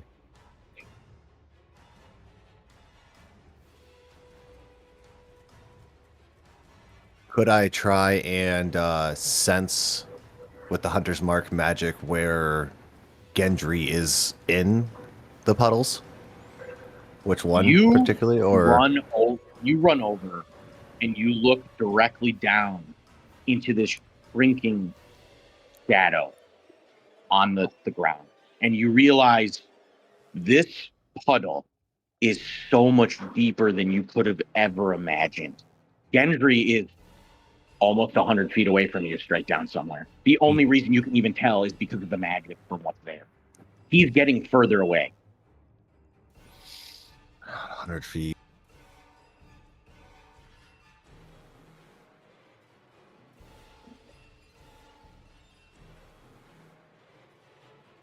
Hmm.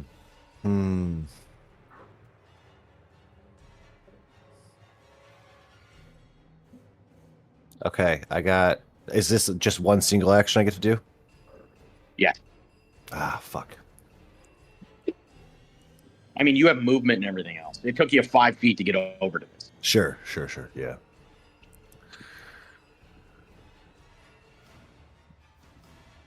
All right.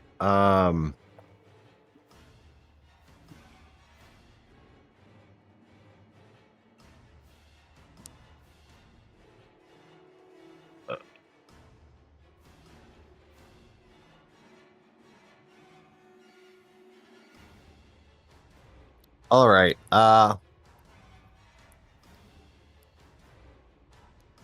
I am going to. Fuck, man.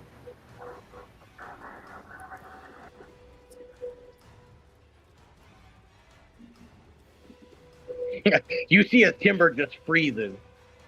Choice paralysis. I know. I mean, shit, we're all stuck right now. I will go ahead and cast. This is going to remove Hunter's Mark because it's a concentration spell, so it'd be 1 down from that. But I'm going to cast Tactile Shot. Okay. All right. Are And you just firing it straight down? I am going to fire it straight because you said I could see Gendry, or I could feel. At least I felt his presence with You the can feel Hunter's his Mark. presence. You can't see inside of this. It looks just impossibly deep. Okay, yeah, I'm gonna Tactile Shot down towards Gendry's direction. Sorry, man. Okay, This might hurt. you fire the arrow into the water, and you immediately have your senses transferred to the arrow. And you watch as the arrow that should be plunging directly down into a puddle and stopping immediately is instead going into an impossibly deep abyss. And you watch as the arrow continues to sink down. And you can see Gendry from above. And as you look at him, you can see something else nearby. What almost looks to be serpentine in nature ends with a humanoid shape on top of it, swimming through the water at such incredible speeds, you're not sure if any mortal being could keep up with it. And what you can only describe as a massive maw that's bigger than the head itself is circling around Gendry right now. You can't tell if it's getting ready to size him up for an attack or do something else, but you can tell that it's trying to gauge his responses as its tail whips into his leg and then on his waist. And you can see Gendry's confusion as he's utterly blind in this scenario. Okay. Okay. General idea of what we are up against then. Satan? Okay, Timber, this is what you see. That's basically your turn unless you're taking movement. Yeah, no, if that's my one opportunity right now, yeah, that's what I'll do for now. Cool with that. Okay. Gendry. Unfortunately, with you being blind, this is advantage to attack on you from what this is. So I'm going to make some rolls.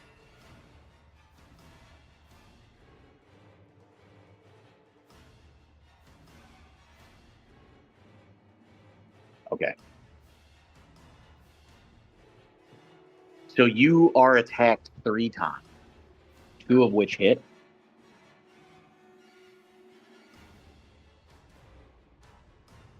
Gendry, you feel as something grabs hold of your leg and bites down with such an incredible force that it literally bends the metal in on your leg, in addition to just cutting directly into the wood that makes up some of the framing.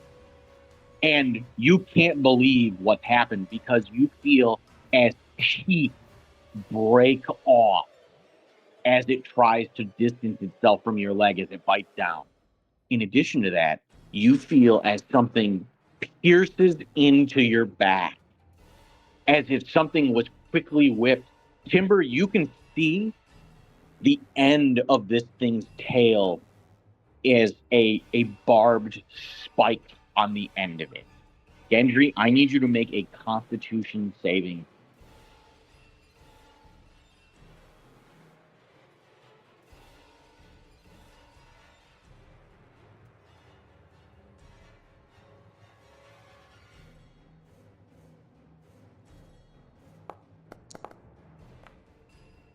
That is a success. Ooh, good job. Okay, you are not poisoned. The only thing you take is the piercing damage here.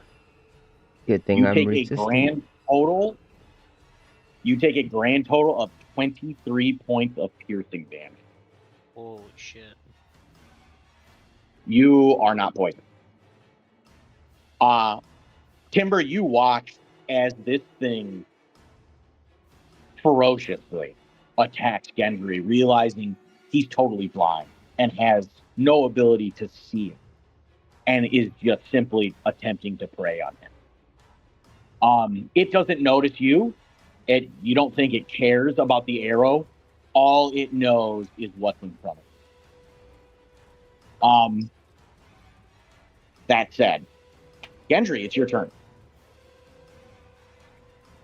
You are totally blind right now. Yeah. When a spell says each creature of your choice, does that mean sight or no? Because like I know like magic missile, it says each creature you see, but there's other spells that says each, and there's other spells that says each creature of your choice. It doesn't have any other specific notes. Just that it's let's see, 5 feet. Each creature of your choice in a 5-foot radius sphere centered at the point within range must succeed a wisdom saving throw.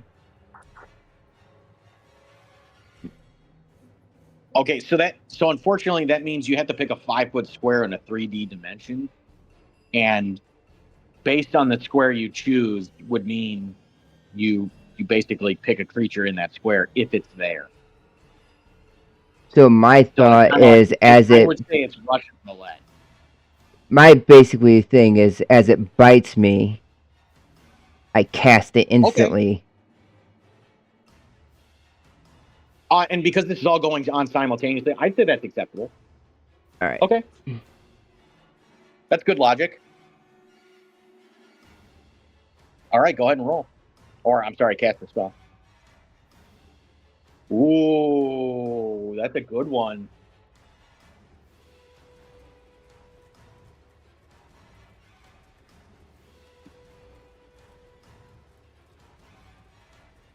Oh my god. Did it save? Okay. Verbal somatic, you don't have to breathe. This doesn't apply to you. Oh, where'd it go? Oh, Did you delete it off? That was my bad, Juan. No, you're fine. Conception.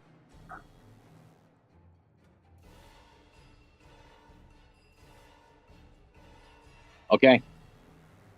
So as you're going about casting this, you realize that you're not prone to the same condition that any kind of normal being would be, and this doesn't prevent you from casting in the spell.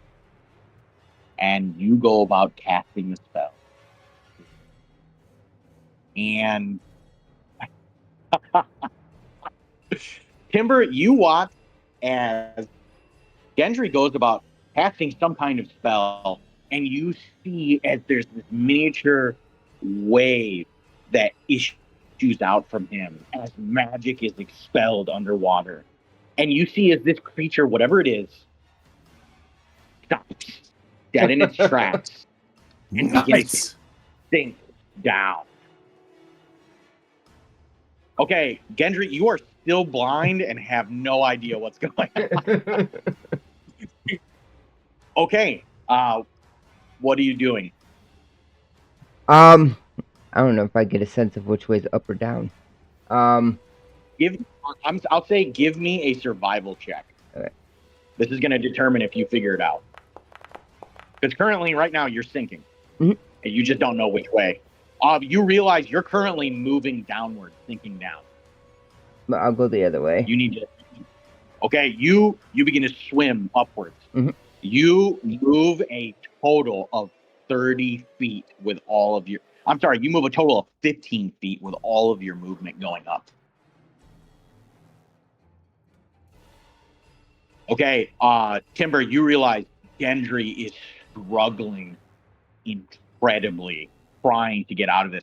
He took a moment to figure out what was going on, and then you see as he starts to try and swim upward. You're seeing this all through the presence of the era.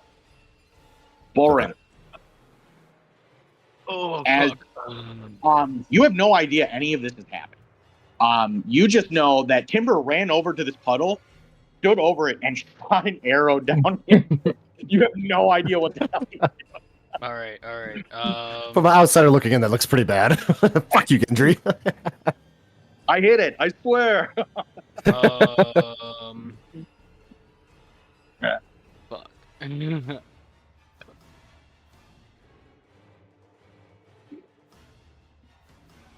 Good God, this is wild.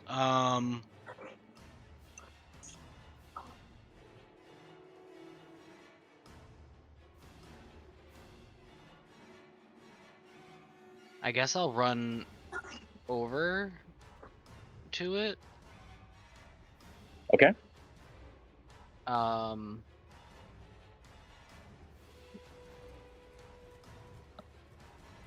don't think I have anything that could remotely actually help. I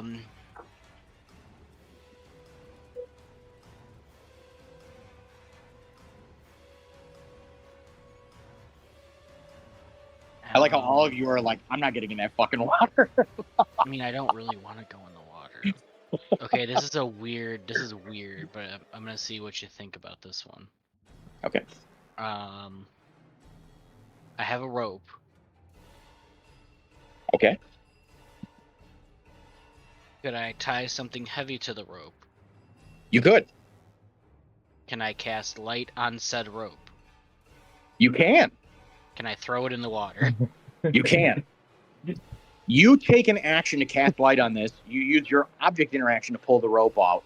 You quickly tie off the closest boulder you can to it with a quick knot and toss it into the water. And I am holding on to pull, and as soon as I feel tugging. Okay, Gendry, as soon as you see this rope breach the water, you see a light above you. And as you look down at what was just upon you, you can see it sinking further into this abyss. The light is so far away. Okay, Elbros, what are you doing? Okay. If I reach my hand into the puddle, does it grab me like it did for Timber? Are you going to? Yeah. You reach forward towards the puddle, and now with the light there, you can see it's sinking drastically, going down to impossible depths. And right on the edge of it, you can see a figure swimming upwards.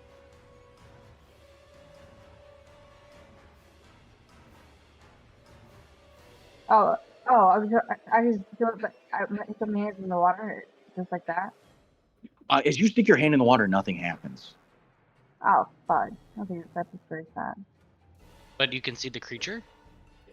While you can see what looks to be something swimming up, you're not entirely sure what it is. That's fair. As you're standing on the edge of this shadow, this opening, you can feel your hands that was in the water. You feel as something brushes up against the side of your arm, and you realize this opening, this shadow into this abyss, is quickly closing. If I reach into this puddle and cast inflict wounds, would it affect it? You don't think so. You don't think there's anything nearby to affect it within range.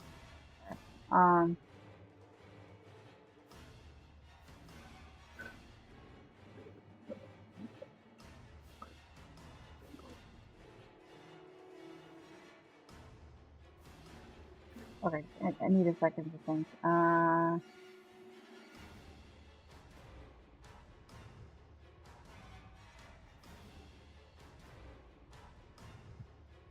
No. You can do it.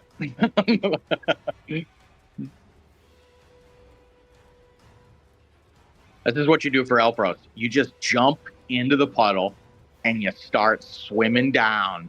And you show that thing at the bottom of this abyss who's who. Just let it sleep. I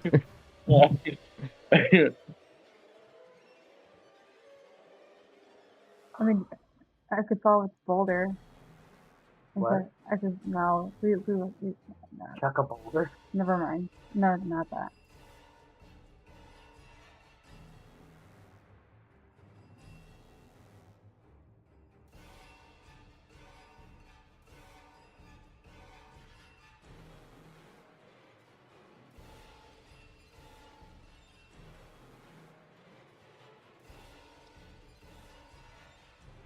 Can I summon my spiritual weapon in the water?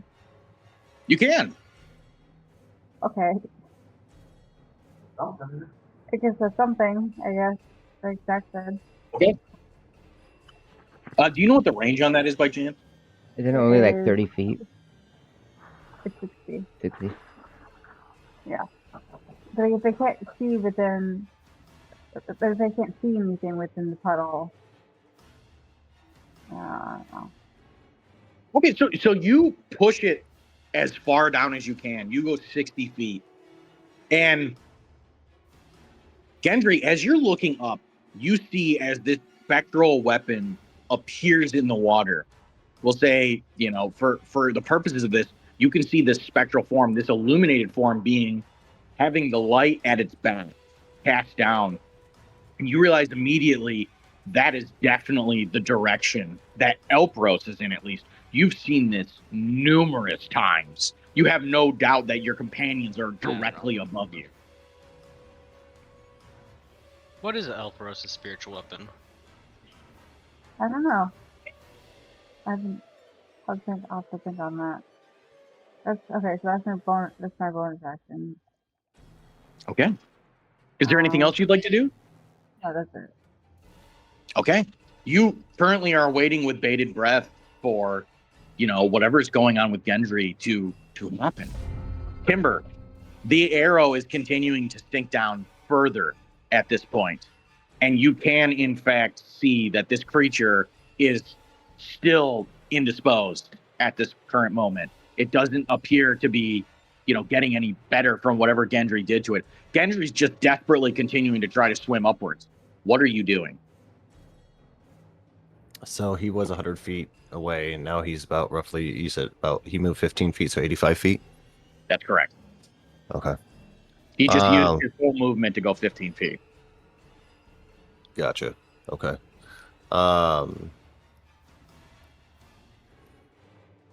Could I...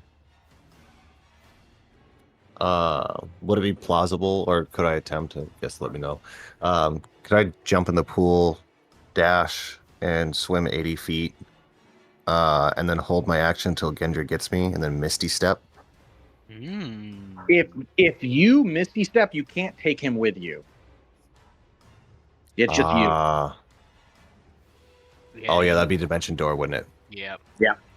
Okay, then, Or Thunderous Smite. Thunderous, the Thunder Step can do that. That's what it is. Thunder Step, okay. Darn. Okay,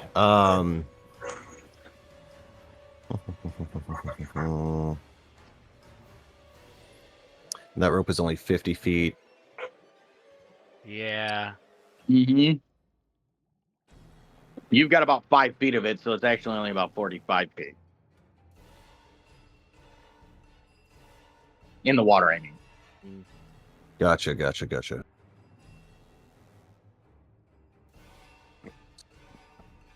Okay,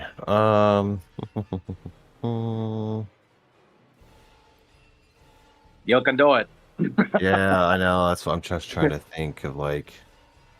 So fucking confused. Ooh.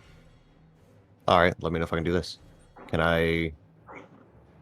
dive down 80 feet. Okay.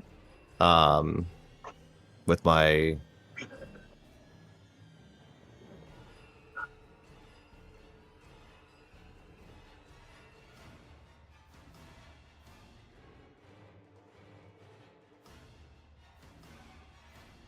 I'm sorry, what are you doing? sorry, I'm reading up something. Oh, he's reading. Fuck. That doesn't work either. Oh no. Yeah, I was gonna jump because it needs my action. Oh wait, you can change your altitude with an action. Okay. Let me know if I can do this. Dive down 80 feet. Hold my I don't know if that would be an action or not, but the Boots of Levitation allows me to vertically climb up to, you can rise vertically up to 20 feet and remove for up to 10 minutes. I can change my altitude with an action. Does that mean activating would be an action as well? Yeah, that's correct. Ah, darn it. Okay. Well, fuck, Miles. Everything I want to do is no fun. You can swim down 80 feet. Yeah, see, then I'm down there. You are.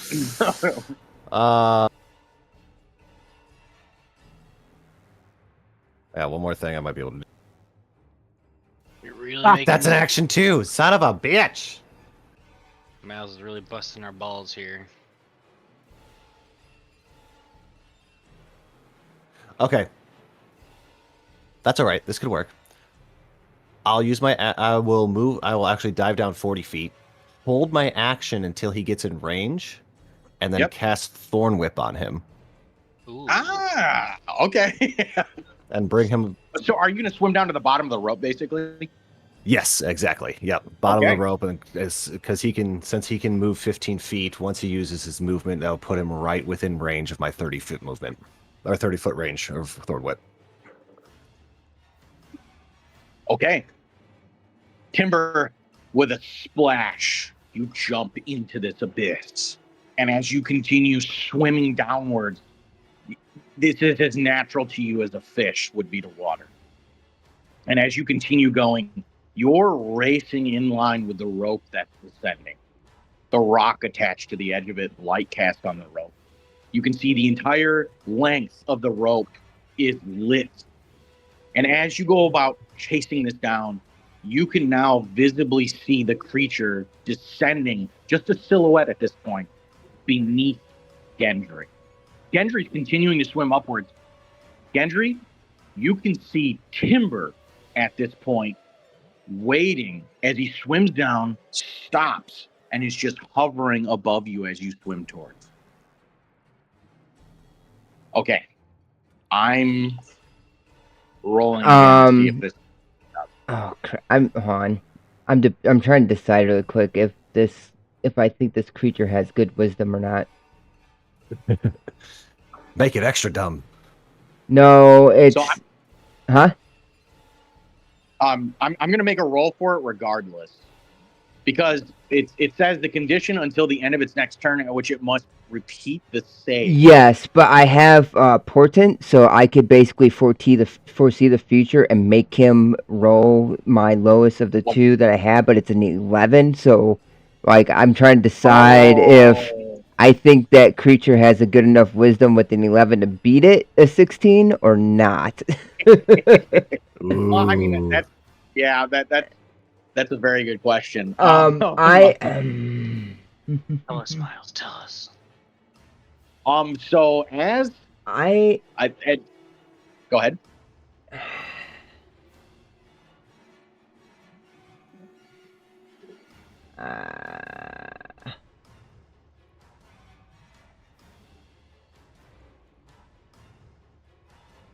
You know what? No, I'll take the chance and let it roll itself.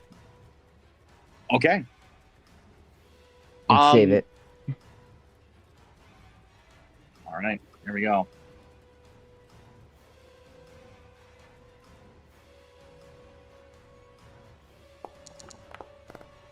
Uh-oh.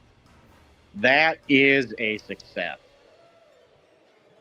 Unless you want it changed. I don't know how the portent works. No, it's before the roll. It's before the roll? Yeah, that's what I was trying to decide. All right, Gendry, As you look down, as you're continuing to swim up, You may. you see as this thing all of a sudden shakes off the sleep, and just the dim light coming off of this spell, you can see its form swimming up through the water. Oh wait, hold on.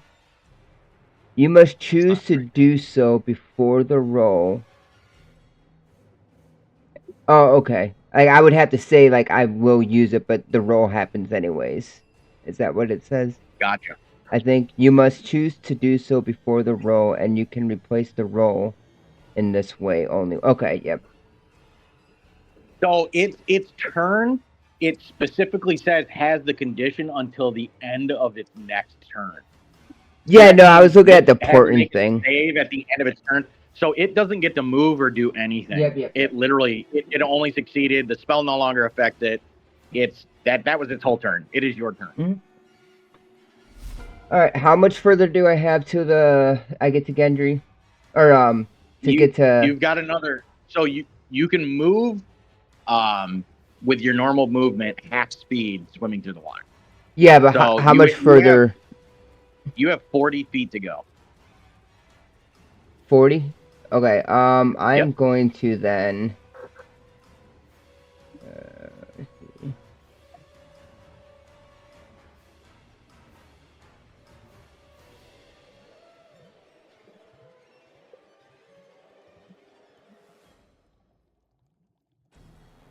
$30, 15,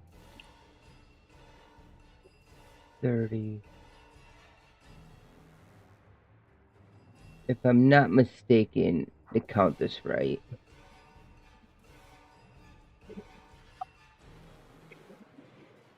$30.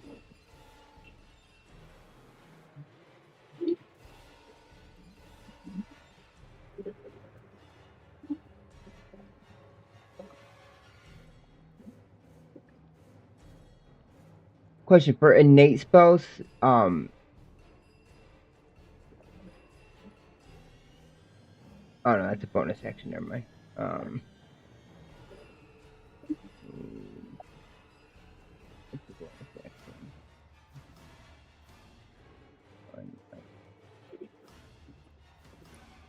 A dash would be just the half movement too, right? That's correct. So you could move a maximum of 30 feet.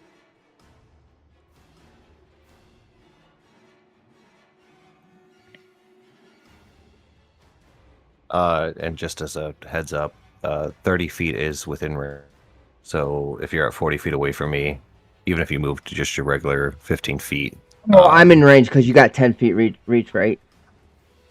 Technically, it's only for when I actually melee attack. So yeah. All right, yeah. If I'm in reach of, oh yeah, that's right. Yeah. To go ahead and do my dash and action for the movement of 30 feet. Okay. As soon as you get closer to the end of the rope, you see as Timber expels his breath and goes about the castings of this tournament. For clarity, anything past now, if you cast anything else, Timber, counts as you drown it. Bring it on, Miles. Is it just verbal for Thornweb, or is it somatics? Damn. It's verbal somatic. Okay. So you have to physically expel air to make this happen. Yeah, that's fine. As you go about doing this, you reach out, and it's slow motion through the water. It's not a quick movement. Gendry, you see as this vine grows down towards you, latches onto you. Are you going to choose to let it hit you? Yep. It grabs hold of you and rips you upwards, pulling you through the water towards the rope. The two of you on the edge of the rope are latched onto the rope at this point. Bullrun, you can feel as this tugging has happened in the water beneath you. Elpros, you're watching as Bullrun's holding onto this rope, and all of a sudden this tugging starts to happen. What are the two Cool. of you doing? Give me a combined athletics check from both of you. Oh, this is gonna be awesome. Oh yeah, Opros has his gloves too, right? Yeah. 23. Okay, Oh and my Elpros? god. Are you doing anything, Elpros? I don't want to make presumptions here. Are you going to help or are you going to do something else? Yeah, I would help. Yeah, yeah. Okay. Go ahead and give me an additional athletics check. We're going to do a combined roll here. Come here, you big furry bastard. Oh no. Oh, no. Inspiration. Well, you still get a +4. Jesus Christ. Can we do inspiration? You can.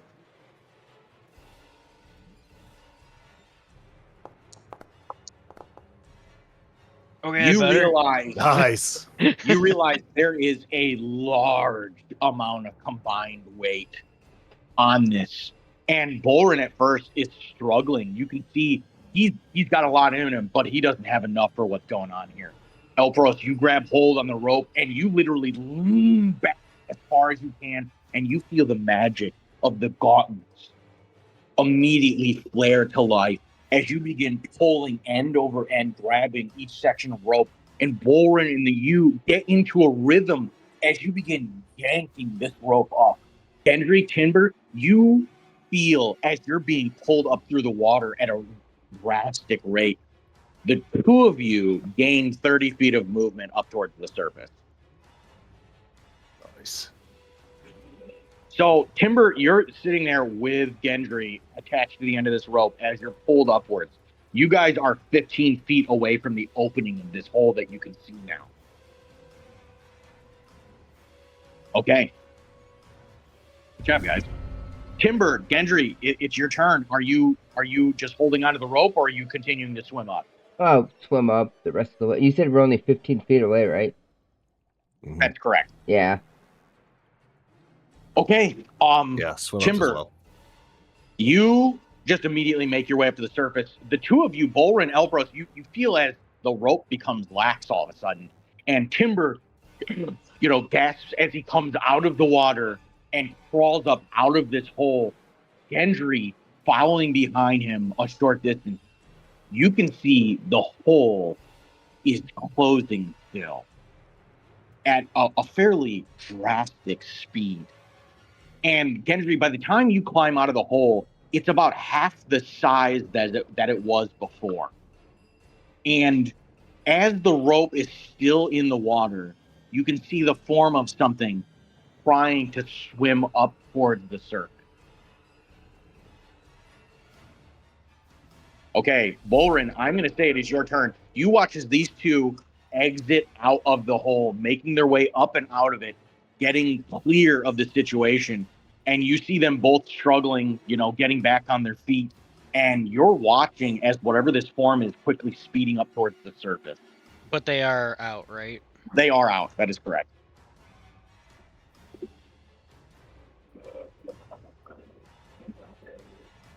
So it's gonna, when you say it's closing though, right? It is closing.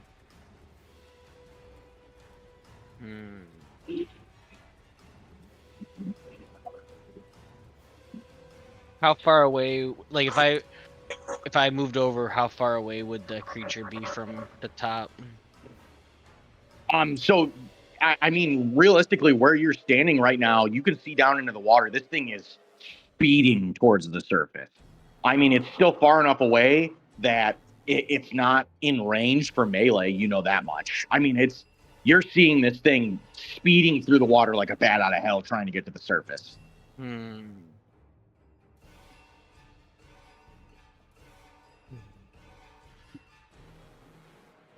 decide what I want to do. You know what? Fuck it. I am going to cast. I thought you were going to say you were going to jump in the water. No. Like, go for it. Since I can kind of see in there, I'm gonna cast Moonbeam. It's a 40-foot tall, and I'm gonna cast with 10 feet sticking out and they're at 30 feet in the water. Wow. Okay. Damn. That's actually a great idea. Okay. Like, eat this. That is a failure. So go ahead and give me your damage for the full damage. Oh. Okay. You all see as this form of this thing is swimming drastically towards the surface. And all of a sudden, you see as this blinding beam of light erupts in the water just as much as over the surface of it. And while all of you are looking on at this, you have no doubt that whatever's in the water is suffering something immensely. All right. I'm going to back away, at least give myself like 10 feet, 10, 15 feet between me and the puddle. Okay. I don't think I can't really do anything with my bonus action because I used a leveled spell, so. Okay. That's all I can do for my turn. All right.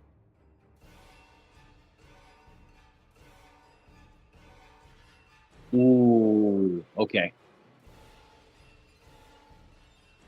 Elpros, what would you like to do? Your spiritual weapon is in the water right now. Oh yeah. But they can't see it. It's not like I can swing it wildly and then it hit, right? You could possibly. So he just centered this moonbeam over the top of the hole, and unfortunately, if you move into the area to kind of look down into the hole to see what's going on, you might actually get affected by this.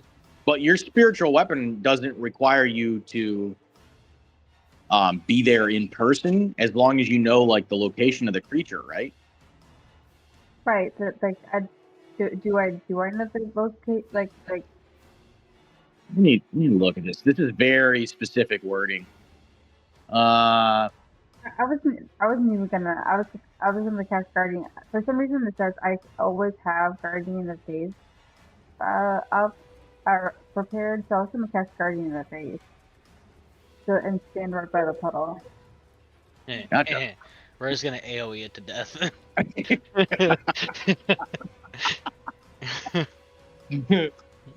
Is that what you want to do? Yeah. Okay. Fuck All this right. thing, Jesus Christ. Okay. As you go about doing this, you see as oh my god. This is fucking ridiculous. Okay. Jesus Christ. How do you want this Guardian of Faith to appear? What do you want it to look like? Oh my god. Like a giant version of no, I don't know. Like a giant tree. I say it should just be like the most elegant furbolg you've ever seen, with like the most pristine hair. So as you're standing there, Elpros, you go about praying to Cadewind, and with it, you watch as this tree begins to sprout, growing from a sapling all the way into this massive oak. And as it hovers over the opening of this, you can see as whatever is underneath in the water, speeding up, is trying to approach the surface. You have the Guardian there as of right now. Nothing else has occurred. It is not at the surface yet, but where you've placed it, you can see that it's getting ready to reach down as these limbs stalk towards the water. Okay. Timber, you've just climbed out of the water. You're sopping wet.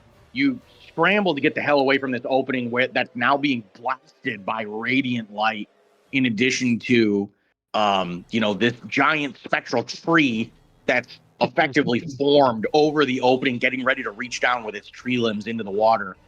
And what are you doing? I'm going to go ahead and step away from the hole and then cover it with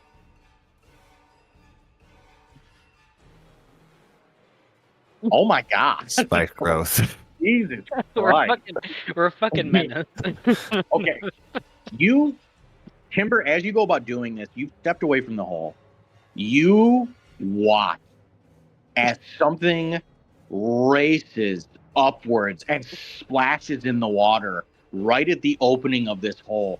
So number one, that's 20 points of radiant damage automatically, no rolls for the Guardian.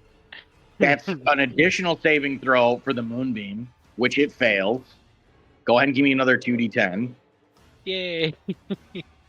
Can I? Do I have to? I think I have to roll the 2d10 separately. That's fine. And then I need 2d4 from Timber. Oh no, I did bad. No, I didn't. Actually, 11.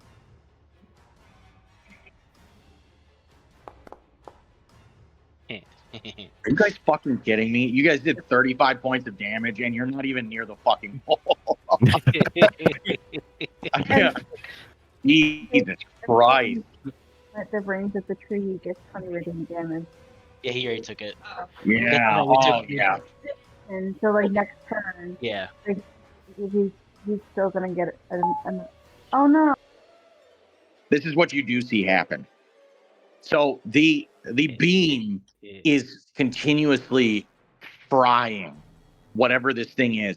You see as it briefly erupts from the water as its humanoid top half ends in clawed hooks at each of its arms as it reaches up to try and grab at the edge of the opening. But the spectral tree lumbers down and slams one of its branches directly into its head. And you can see as it's knocked back underwater. And as it gripped up onto the edge to try and climb out of the hole, you watch as these spikes of growth from timber that he's just summoned forth are piercing its hands, needling through its flesh. And you see as it lets go and immediately tries to flee back underwater. Okay, Gendry, you can still see this thing at the opening when this is happening. What are you doing? If it's still sitting there. Oh, it's still there. It can't even move forward for any further. Fireball. No, I'm just I lay waste to the entire area and everyone in it. We all die.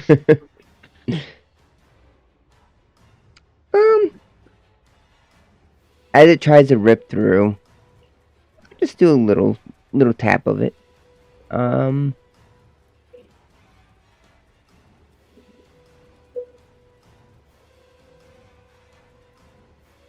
Make sure I hit the sucker. Is your phone dying?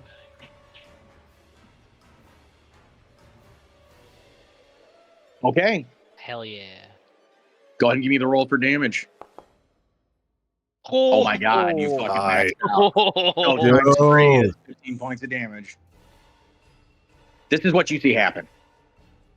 Gendry unleashes these magical darts, and you see as they pierce one directly into its eyebrow above, where there's no hair, it's just scaly flesh. Another one goes directly into its eye. The third one pierces into what would be a human temple. And you can see as it freezes just for a moment, as its recognition in its face as all of this is happening, as it's thrashing about in the water. And you see as it freezes in place, and you realize the moment of death is upon it. You see as it loosens its grip and sinks down into the water as this happens. And continuously looking at this shadow that's there, you can see as it begins to grow smaller and smaller until it's no more. The abyss, the opening, this portal, whatever it is gone as soon as it came. Well, that was. Enjoy that random encounter, guys. Jeez. Jesus Christ.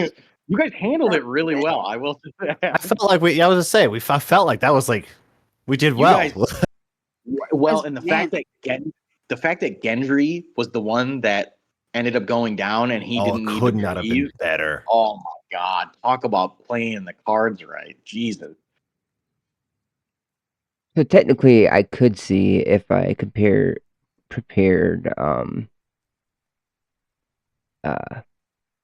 dark vision, because I do have that spell. I just didn't prepare or cast it on myself. What the Weird fuck, that man? robots don't have like night vision. Yeah, but they got other special stuff they get. Mm-hmm. That's true. Fucking robots. The fact that I'm laughing at all you because you're not eating, or you have to eat and get water and drink this red water. Hey, we can Oh. purify it. Purify the blood. My That spell? was sick. Fuck. I can't believe we beat that. I just love that we AoE'd it to death. I think Oh we found God, our, yeah. I think we found our new wombo combo, guys. Really give him the fuck you finger. And if You're gonna get moonbeamed, and and then you're gonna get spike growth. technically, if we're far enough, it's about to get blasted with the fireball too. So. True. Gosh, and you're gonna get guardian spirit or guardian of faith. Like, holy shit, man! Like, good fucking luck. Awesome. Oh my goodness. Do you guys know what I'm talking about when I say Demon City Shinjuku? Have you guys ever, you know what I'm talking about? Not off the top of my head, no.